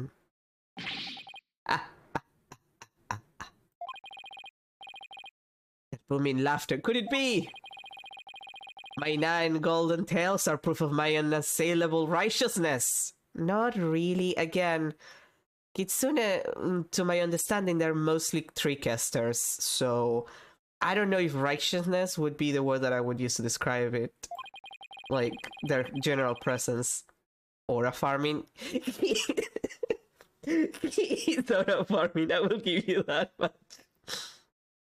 In my banner 100 minions, I vanquish evil from the land.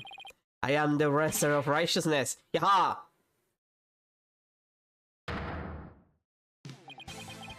The Golden Lord of Yokai, the amazing Ninetales is here. Oh, he's a wrestler. Okay. Fear not, good little boys and girls, for I shall defeat Tenmataro. Hooray! Hooray! It's the amazing Ninetales.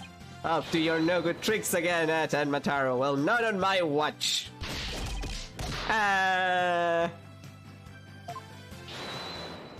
Yeah.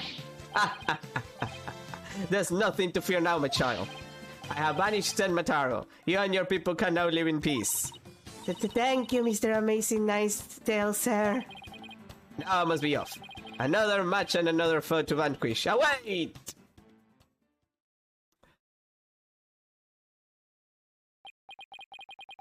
What was that all about? Did that wrestler just chase off a yokai? Looked like he came out of the Alderman's manor. That was the amazing Ninetales. He's a pro wrestler from right here in Ninetales. But now I know his true identity. Kingsy sure seems cheaper all of a sudden. What was all that about him banishing Tenmataro? That was a yokai exorcism. It's an annual ritual where Tenmataro is released to remind us of his wickedness. In the end, the Ninetale Fox drives Tenmataro out and purifies our village. But the amazing Ninetales did the honors this year. So that was a big surprise, huh? The amazing Ninetales and Tenmataro, huh? Well, whatever floats our boat. Oh, will you look at the time? I better get back to work. Please excuse me. She's a strange one, alright? I think she's reading her own special way. Trucy, you need to find different girlfriends. Knowing Trucy, she probably has lots of friends who are sweet in their own way. Apollo, don't talk shit about Trucy's polycule. It's very rude. I think she needs better taste. But that's very rude. Well, we still have some time to kill. Might as well see the rest of Ninetales while we're here. The fun never stops, does it?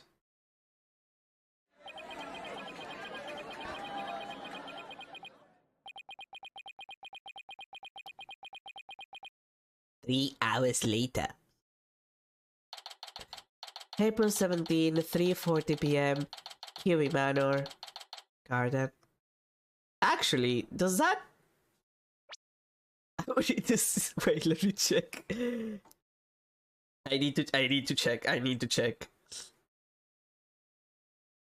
Oh god damn it, it doesn't go back enough. I wanted to check if actually 3 hours passed.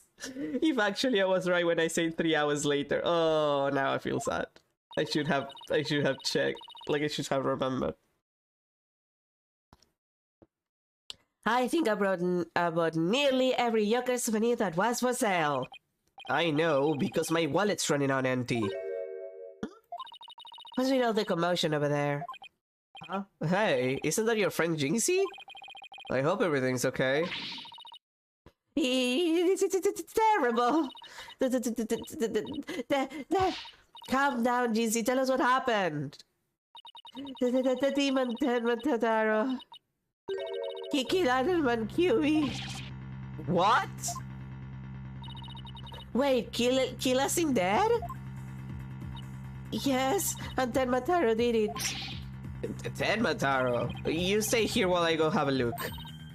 Please wait. It's a Tenmataro guardian charm. It should protect you, but please, be careful. The elder was in the Fox chamber at the top of the main staircase. Okay, got it.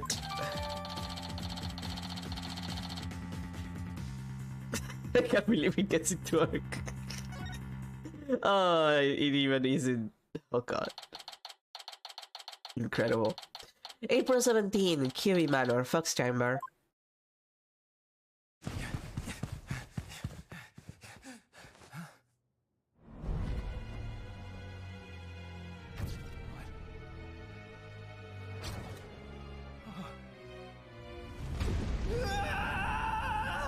Apollo, it's not the first corpse you've seen. Huh? Are you alright? Who are you? Help! Someone call an ambulance! Well, that happened. The police arrived soon after that, at which point I returned to the festival grounds. Apparently, the man impaled by the spear was already dead, because he was impaled by a spear. But there was one other person there, and he was immediately rushed to the hospital.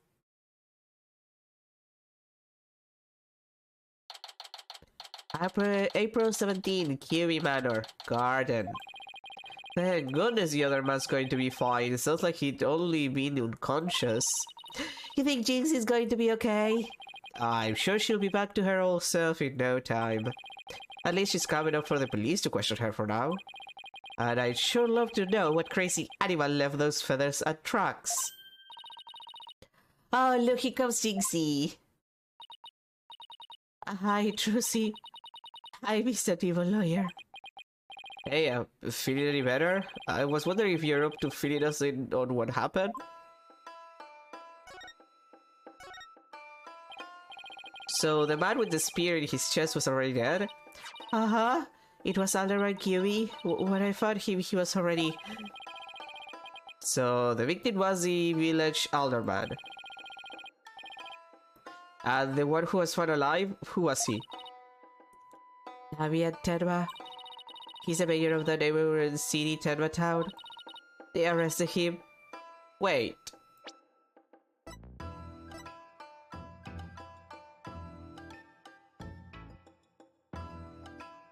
Is that your dad?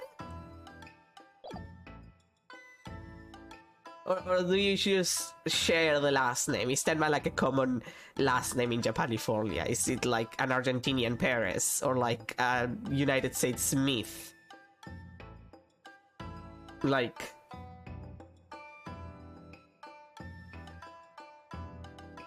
Is that your dad? So he's the killer?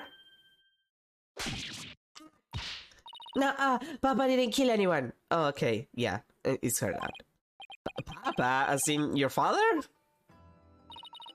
That's right, Jinx's dad is the mayor of Town. No way! Yes, way, but he's innocent. This just got way more complicated. The victim was the alderman of Ninetales Vale, and Jinx's father, the mayor of Town, was arrested for the crime. Sounds like you have some investigating to do. I know this is difficult, Jinxie, but you need to hang in there. I know. I'll try my best. Would you mind telling me a little more about the victim? So the victim was the village alderman. What can you tell me about him? His name was Rex Kiwi. They say his family has ties to the legendary Ninetale Fox. He was really kind, and he always looked out for me. He was a former pro wrestler, and I even heard he knew the amazing Ninetales. A former pro wrestler, huh? That's something to keep in mind. With your father being mayor and all, I guess you're originally from Town, huh? So then, why did you come work here? It was to overcome your fears, right, Jinxie? Plus Mama was from Ninetales Vale, though she's no longer with us. She loved these flowers. I always wanted to live where Ninetales flowers grew. Wow, that's a beautiful flower, and with exactly 9 petals too! Just looking at them gives me courage even when I'm scared of yokai.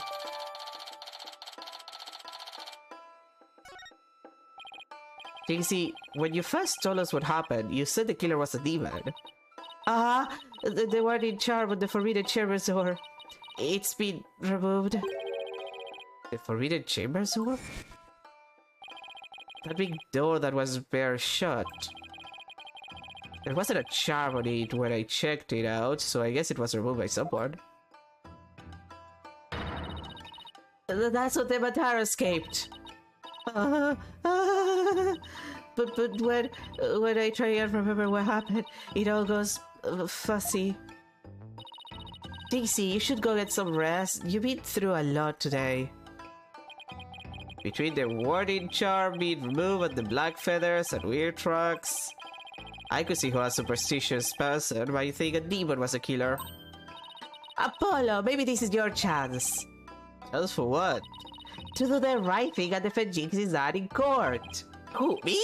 Would a man like Major Tenma have access to more experienced lawyers? You wanna know what the detective said? He doubted there was a lawyer who could get a not guilty verdict in this one. Sounds like they're expecting an open and shut case. Don't worry, Jinxie. If anyone can prove your dad is innocent, it's Polly. What? You'll accept the case, won't you, Polly?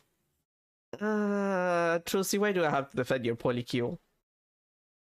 I know it's because you're my half-sister and shit, but technically we don't know that yet because our mom hasn't actually talked to us. And neither has your dad. Not your biological dad, your adopted dad. He has nothing to do with it. Your biological dad, I mean. It's all over, isn't it? I'll be all alone for the rest of my life. Oh, right. Jinxie already lost her mother. Right. Jinxie, leave your father's defense to me. Attaboy, Polly! You're going to help Papa, Mr. Demon Lawyer?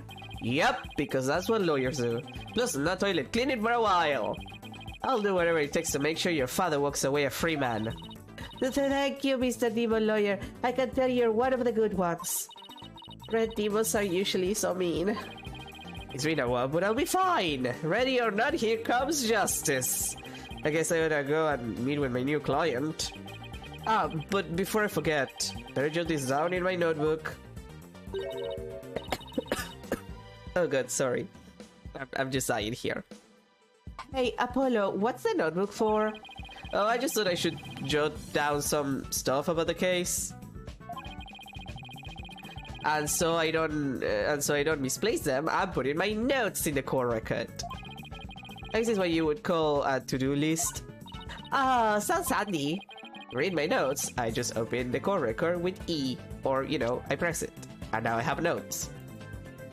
That's actually pretty useful for me that I get lost. Then I can switch between the tabs using Q and E, or just pressing on it with, you know, my mouse that I have because this is on PC. Oh, I almost forgot. So about Jinxie's father. No matter how scary he seems, promise me you'll resist the urge to run away. Wait, what? His angry glare can paralyze you with fear. At some point he can even shoot laser beams from his eyes. Well, maybe Papa isn't really that scary. A paralyzing stare, laser beams from his eyes. He sounds like some kind of monster. I think it's about time I see Jinxie off. I'll head back to the office after I'm done. Okay, thanks. Oh. To the detention center we go. April 17th. Detention center. Visitor's room. Good old visitor's room. I've missed you. Visiting hours. Perfect timing. Hope he's not as scary as he sounds.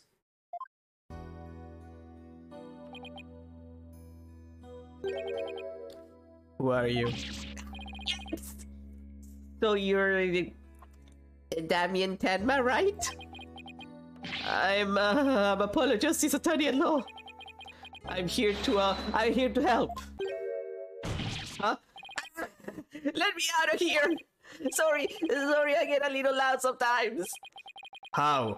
Incredibly rude! Sorry, did I do something to offend you?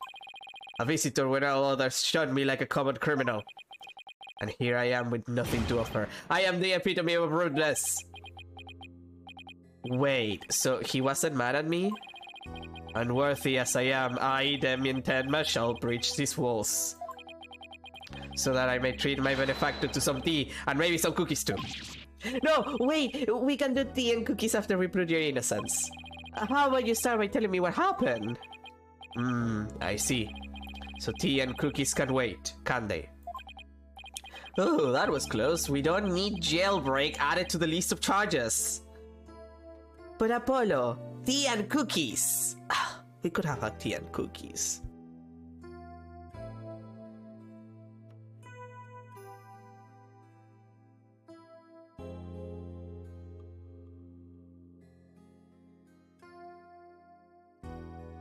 Scary but moe.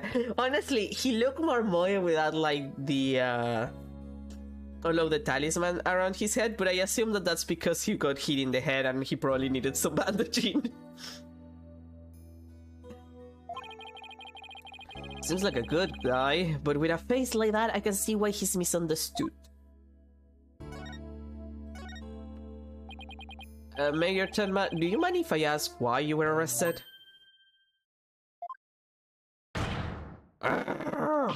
Whoa! I'm so sorry. I guess some things are better left unsaid. Excuse me? To think a public paragon such as I could be treated like this. This arrest should have never happened. Go on. I fear the effects it will have on your youth. Now I've but one choice. I must leave here at once, if only to protect the moral fiber of our youth. No, wait! You can't protect the moral fiber of our youth after you've been declared not guilty! I suppose you're right. Our youth just came this close to quite a scare. My fingerprints were on the spear that killed Alderman Curie. That's why I was arrested. Your prints were on the murder weapon. That's never good. Any idea how they got there? None, for I hardly remember a thing, you see. I was fast asleep at the time. Someone must have slipped me a sleeping pill or something. What's worse, somebody clawed me on the head. I see, a drug-induced slumber and a blow to the head. No wonder you hardly remember a thing. Oh. Huh? Was that some kind of strange laugh? Well, I think we can safely assume your prints were planted while you were unconscious. What do the police have on you as far as a motive is concerned? Truth be told, there's been a bit of trouble between the Alderman and I as of late. Oh, was it personal in nature? Nothing like that. It's a long story. But suffice to say, I've been pushing to merge Ninetales Vale with Tenma Town. Surrender Ninetales Vale to Tenma Town now! Yikes! That's what I told him. I'd like to tell you to stop shouting like that, but I'm too scared. So, that's the motive the police have established for the Alderman's murder? Indeed it is. After all, Alderman Curie was dead set against a municipal murder. But that's why they think you killed him. He was in your way. Curses! Mayor Tenma, are you okay? Jinxie, forgive me. I never meant to worry you like this. It'll work out fine. Just leave it to me. I'm an expert on this kind of thing. Don't worry. Difficult cases, situations like this, totally cool.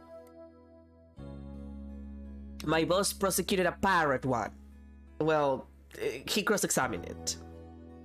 We needed to cross-examine the pirate to then get the prosecution into trouble. Like, don't worry about it, okay? We've done weird shit. Ghost, pirates, we've done everything. That sounded weird. Just don't worry about it. If only it really were that easy. I don't even know where to start. Thank you for meeting with me, Mayor Tenma. Please, wait. My daughter, Jinxie. Yes? She already lost her mother. And now with me being held here, I fear she'll be terribly lonely. I hesitate to ask, but I beg you, be a friend to her in her time of need. Leave it to me! Trucy and I will look out for your daughter. I shall rest a little easier then. You know, you remind me of some of the new friends Jinxie has been talking about. New friends? Yes, it seems she's made some new friends since she started working in Ninetales Vale. They're quite the unusual bunch too. There's a lady with an exceptionally long neck, a young lad with an incredibly long tongue, and many other interesting characters. Friends sounds more like a bunch of monsters to me. Now you will excuse me, it appears my time is up. Ooh, why am I so tired? I must have been more tense than I thought. Still, I'm glad he didn't turn out to be as scary as he looks. Cole? Oh, it's Mr. Wright. Justice here. Apollo, is that you? Woman with a long... Yeah, no, I know that the woman with a long neck is an actual yokai. That one I know of. The long tongue could be... I know that there's a couple of different yokais with long tongues, so that could be anyone. But I know that the long neck is an actual yokai. Apollo, is that you? Hi, Mr. Wright. What can I do for you? Trucy told me you've taken on a new case. Oh, that. It was kinda spur of the moment. He's actually calling me about a case. That's fine, but I have a favor to ask. Sure, what is it? I'm at the airport right now. There was someone I had to meet. A new addition to the agency, actually. Her name's Adina Sykes, and she just passed the bar. That's right, I remember hearing about her coming to join us. Guess that was today. She took off as soon as I told her you needed to help with the case. It was like there was no stopping her. Wait, what? Where is she now? Probably somewhere in Ninetales Well by now. That's where that favor I mentioned comes in. I need you to go find her. But I never even met her before. What does she look like? She'll be the girl in the yellow suit sporting an attorney's badge. Okay, I'll find her. A new addition to the agency. Oh, well, at least I don't have to clean the toilet. Well, I'd better get back to Ninetales Well quick. Back to... Yokai Lane, I guess. See if she's there. April 17, Ninetales Well. Yokai Lane. I already told you, I'm a lawyer assigned to the case. I need to study the crime scene, so if you would please tell me where QB Manor is. You can't fool me, you're just some delinquent high school high school student playing hockey. You stupid pig-headed! This attorney's badge isn't just for show, you know. Looks like I just found Miss Athena Sykes. Why won't you believe me? Don't expect me to defend you in court if you ever get arrested. Well, I'm the one who usually does the arresting, so... Say, shouldn't you be getting back to school? I already told you I'm a lawyer, not a student. That's it, enough of your life, you're coming with me. Get your hands off of me!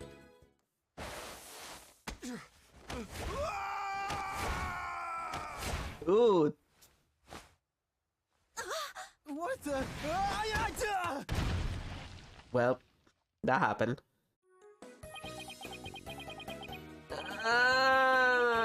Think you can watch out for the bystanders next time. Oops, are you okay? I think so, but police officers are cold. I'm so sorry. I do that when people suddenly grab me. It's like a reflex or something. Reflex? Sounds more like a felony. You're Athena Sykes, I take it? That would be me. And you are?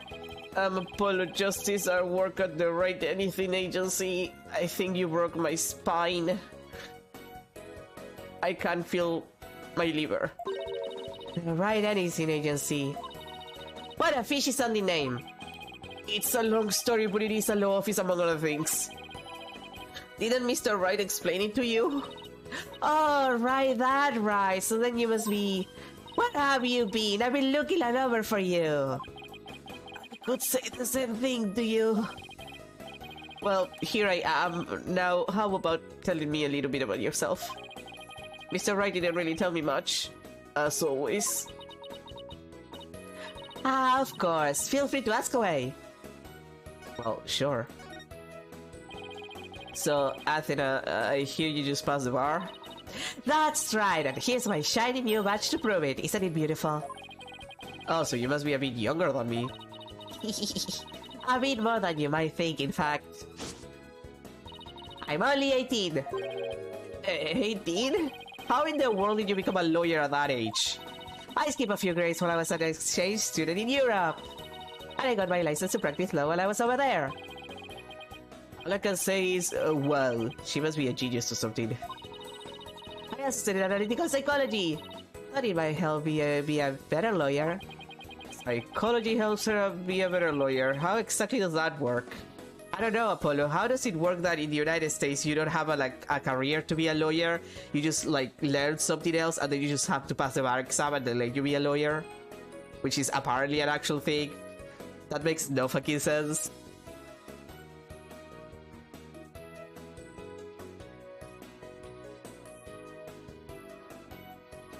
Most careers there are like 3 years too. Like, here most lawyers do like 8 years. And then they also have like the bar exam. And they have to pay for the right to like actually work as a lawyer. That's an actual thing too. You have to pay for your license.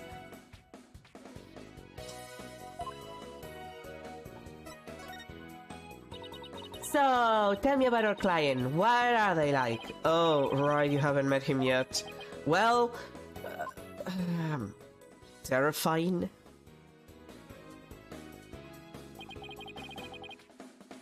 And that about sums it up. He's more worried about his daughter than himself. What a wonderful father. Wait, are you crying? I'm not crying. There was something in my eye. They're called tears. Moving right along. Let's get down to business. To defeat the Huns. Helping our client is priority number 1. So, Athena, you mentioned the study in psychology. That's right. I've always wanted to bring analytical psychology into the dorm room. The power of psychology will bring a breath of fresh air to the legal system. I hate to break this to her, but it won't. Like, most of the things that try to analyze bullshit like that tend to not work or not be effective. It's like, you know that stupid shit about like lie detectors? Like, detectors are actually like fake. They don't actually work. And like a lot of like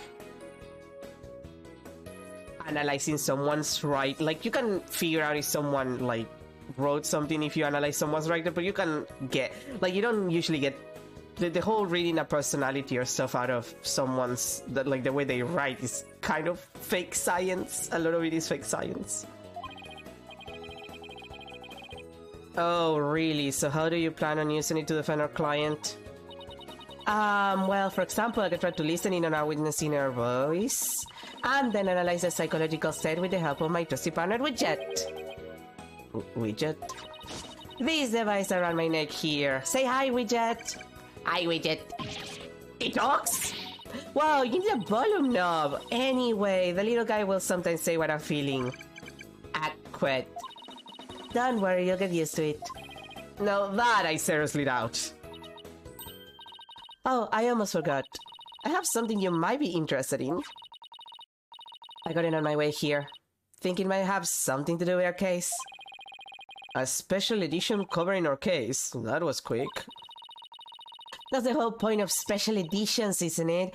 To be the first to get the scoop? Rapido! Right, well, let's see what it says here. What's the deal with the Spanish? Well, she did go to Europe. Admittedly, Europe is one of the countries with least people that speak... Well, the continents with least people that speak Spanish. Hello, Latin America here. And... you know, there's a lot more people there, but... Ten Mataro Real or Flight of Fancy. Airborne figure resembling Ten Mataro was captured on camera around 3:40 p.m. near Ninetales Vale. Oh no, if she gonna French? Maybe. Like, she was in Europe. Up until this point, I'm pretty sure she did Spanish and German. Like, I'm pretty sure one of the lines she did in, like, some of the things she did was in German. So she might do French. Although, again... if we go by population, South, Middle, and a little bit of North America has more people who speak Spanish. Ten Mataro was seen...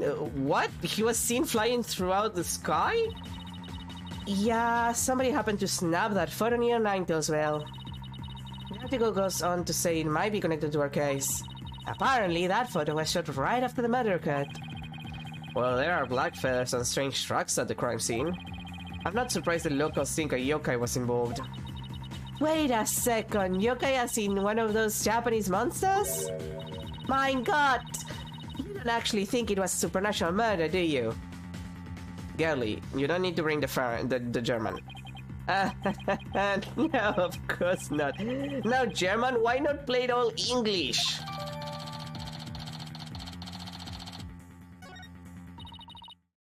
Andale, Apollo! Let's get cracking on that crime scene already. Also, for the record, andale is not a thing that Spaniards say. That's mostly Mexicans. Like, hello, translation team. We need to talk about the fact that not all Spanish is the same. Like, sorry, this is one of my pet peeves. This is an actual pet peeve that I have with translations. Not all Spanish is the same. Spanish is very different from all Latin American Spanish, which is all different from itself. I would not compare Mexican Spanish with, like, Chilean Spanish, for example. If you say, like, Argentinian and Uruguayan, like, Spanish, yeah, those are similar enough. Bolivian Spanish, also very different. Like, no, it's not the same. You cannot translate things. Like, if she was in Europe, you have to use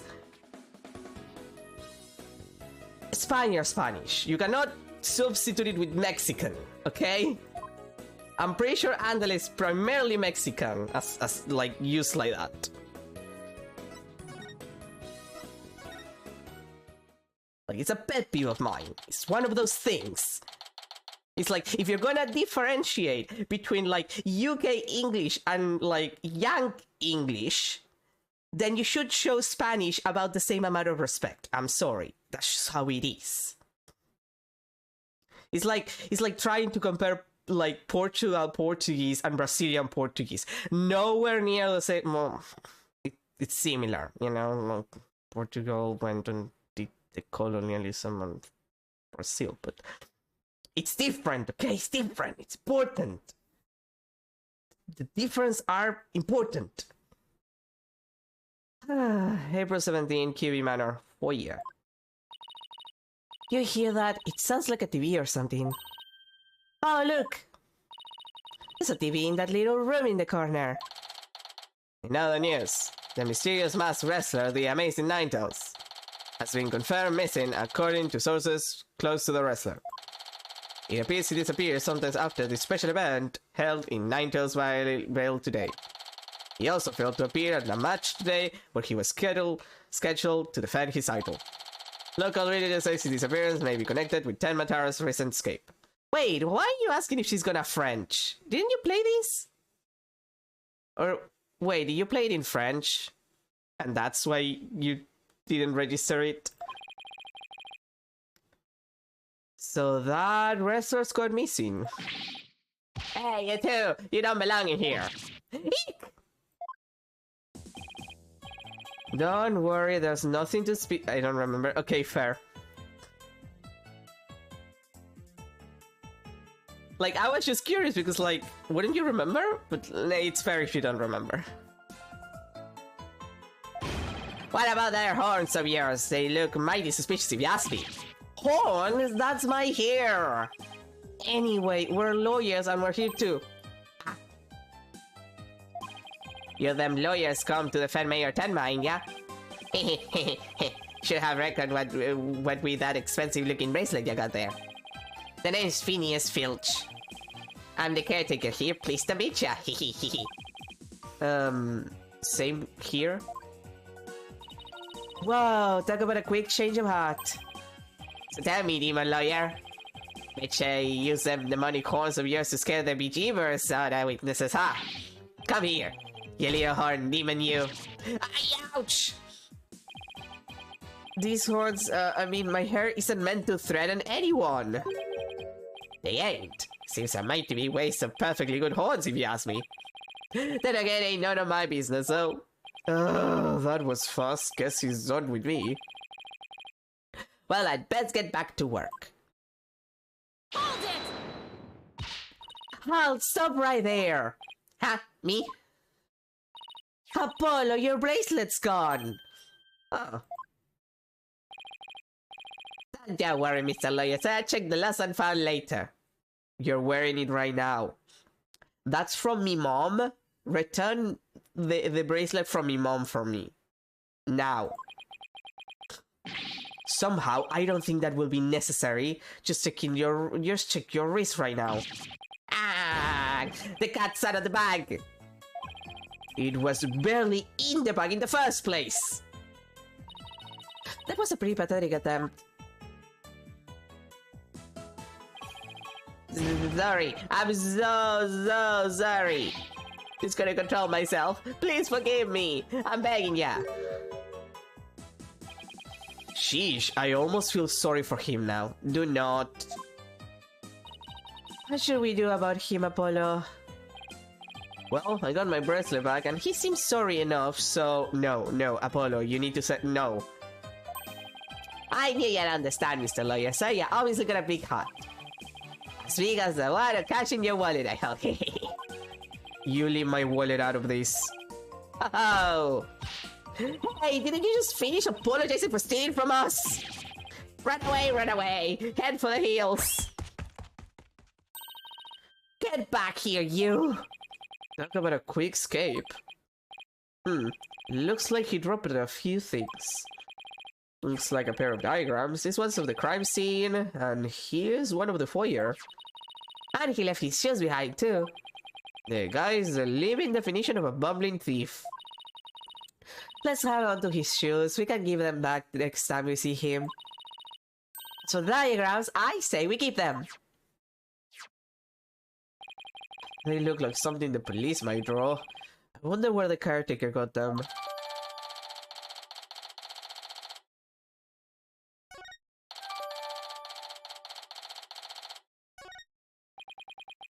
Now then, as I recall, the Fox Chamber should be at the top of the stairs. April 17, QB Manor, Fox Chamber. Whoa! Where all these black feathers and weird tracks come from? The popular opinion seems to be that they're from Tenmataro. You mean the great evil has returned? Even if he did, I'd be laughed out of the courthouse trying to indict him. Hey, who are you and what are you doing here? This is a crime scene. Oh, it's this guy. And who are you? Are you with the police? I ask Fex, who are you and what are you doing here? On second thought, I'm placing you under arrest for disorder in a crime scene. Under arrest? But... Save it for the boys back at HQ. Now come quietly or else. I don't want to be late for lunch. But please wait, where are your Temba's lawyers? Well, why didn't you say so? You're the lawyers I heard about. I almost took you two in. You two sure were suspicious of. I don't know how many more times I can take being called suspicious in one day. Sorry, we didn't catch your name. My name, I'm Bobby Fulbright, the heroic detective who defends our good citizens from evil. The champion of justice who comes running whenever you're in need. And my catchphrase, it's injustice we trust. Oh boy. This guy's a story and a half. So, what can I do for you? So, would it be okay if we had a look around? Certainly not! No unauthorized personnel allowed! Couldn't you make an exception? Cease and desist at once, so you have to deal with my little friend here! Yes, it's the original voice! Injustice we trust! Oh, it's just his badge. You may be majors then as attorneys, but you still need authorization to cross a police line. Apollo, let's see if we can change his mind. Good luck, let me know how it goes. I bet he's as dense as heroes come. Persuasion. You're wasting your time and mine. Nobody's crossing this line without authorization. I'm a wall of justice keeping injustice, that would be you and me. I knew it. Look, there's just us and you here, right? Justice and me, you say. That's right? Are you trying to say justice and I aren't enough to keep you out? What? No, silly, we're saying that you're an inspiration in our quest for justice. No, it can't be. You have him on the ropes now, Athena. If we were on the side of justice, would you let us through? But guarding the crime scene is part of justice too. Sure. But only a bad guy would stand in the way of justice, right? Ah. Justice is about just here. Well, we can't have a fair and just trial without a thorough investigation, so... Oh, Lady Justice, what would you have me do? I think we really got to him. Yeah, he seems pretty neurotic as far as champions of justice go. Our pleas for justice have had a huge impact. It's tying him up in knots. Now's our chance to start looking around. After all that about authorized personnel and only... this was surprisingly easy. Should I stop them or let them through? Whose justices were just? Well, let's get to work. We're supposed to be finding clues related to the crime, right? Right. A search of the crime scene should turn up some evidence we can use on the trial. Let's try viewing the crime scene from different angles. You never know what's hiding just around the corner, right? So we move the cursor with those keys. And change your perspective with those other keys. If there's a particular spot you want to examine, just give it a tap. Okay, let's leave no stone unturned. Yeah, she went French. Is that... Nous allons commencer. The worst part is that my nose doesn't help with this.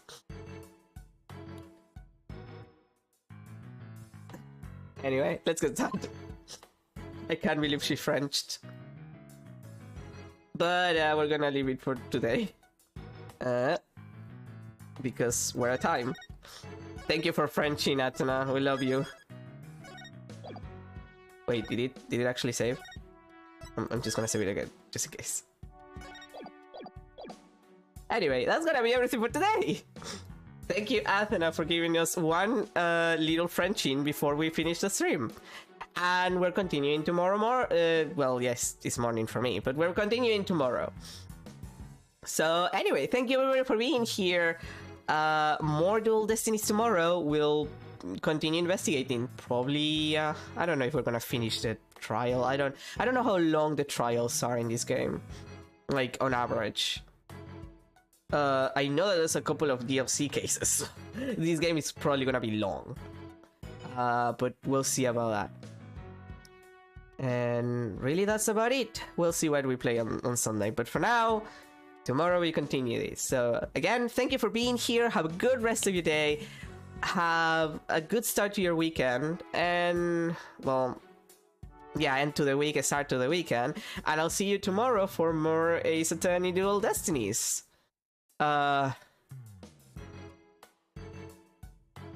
Languages, they happen, don't they? It's terrible. Bye, everyone.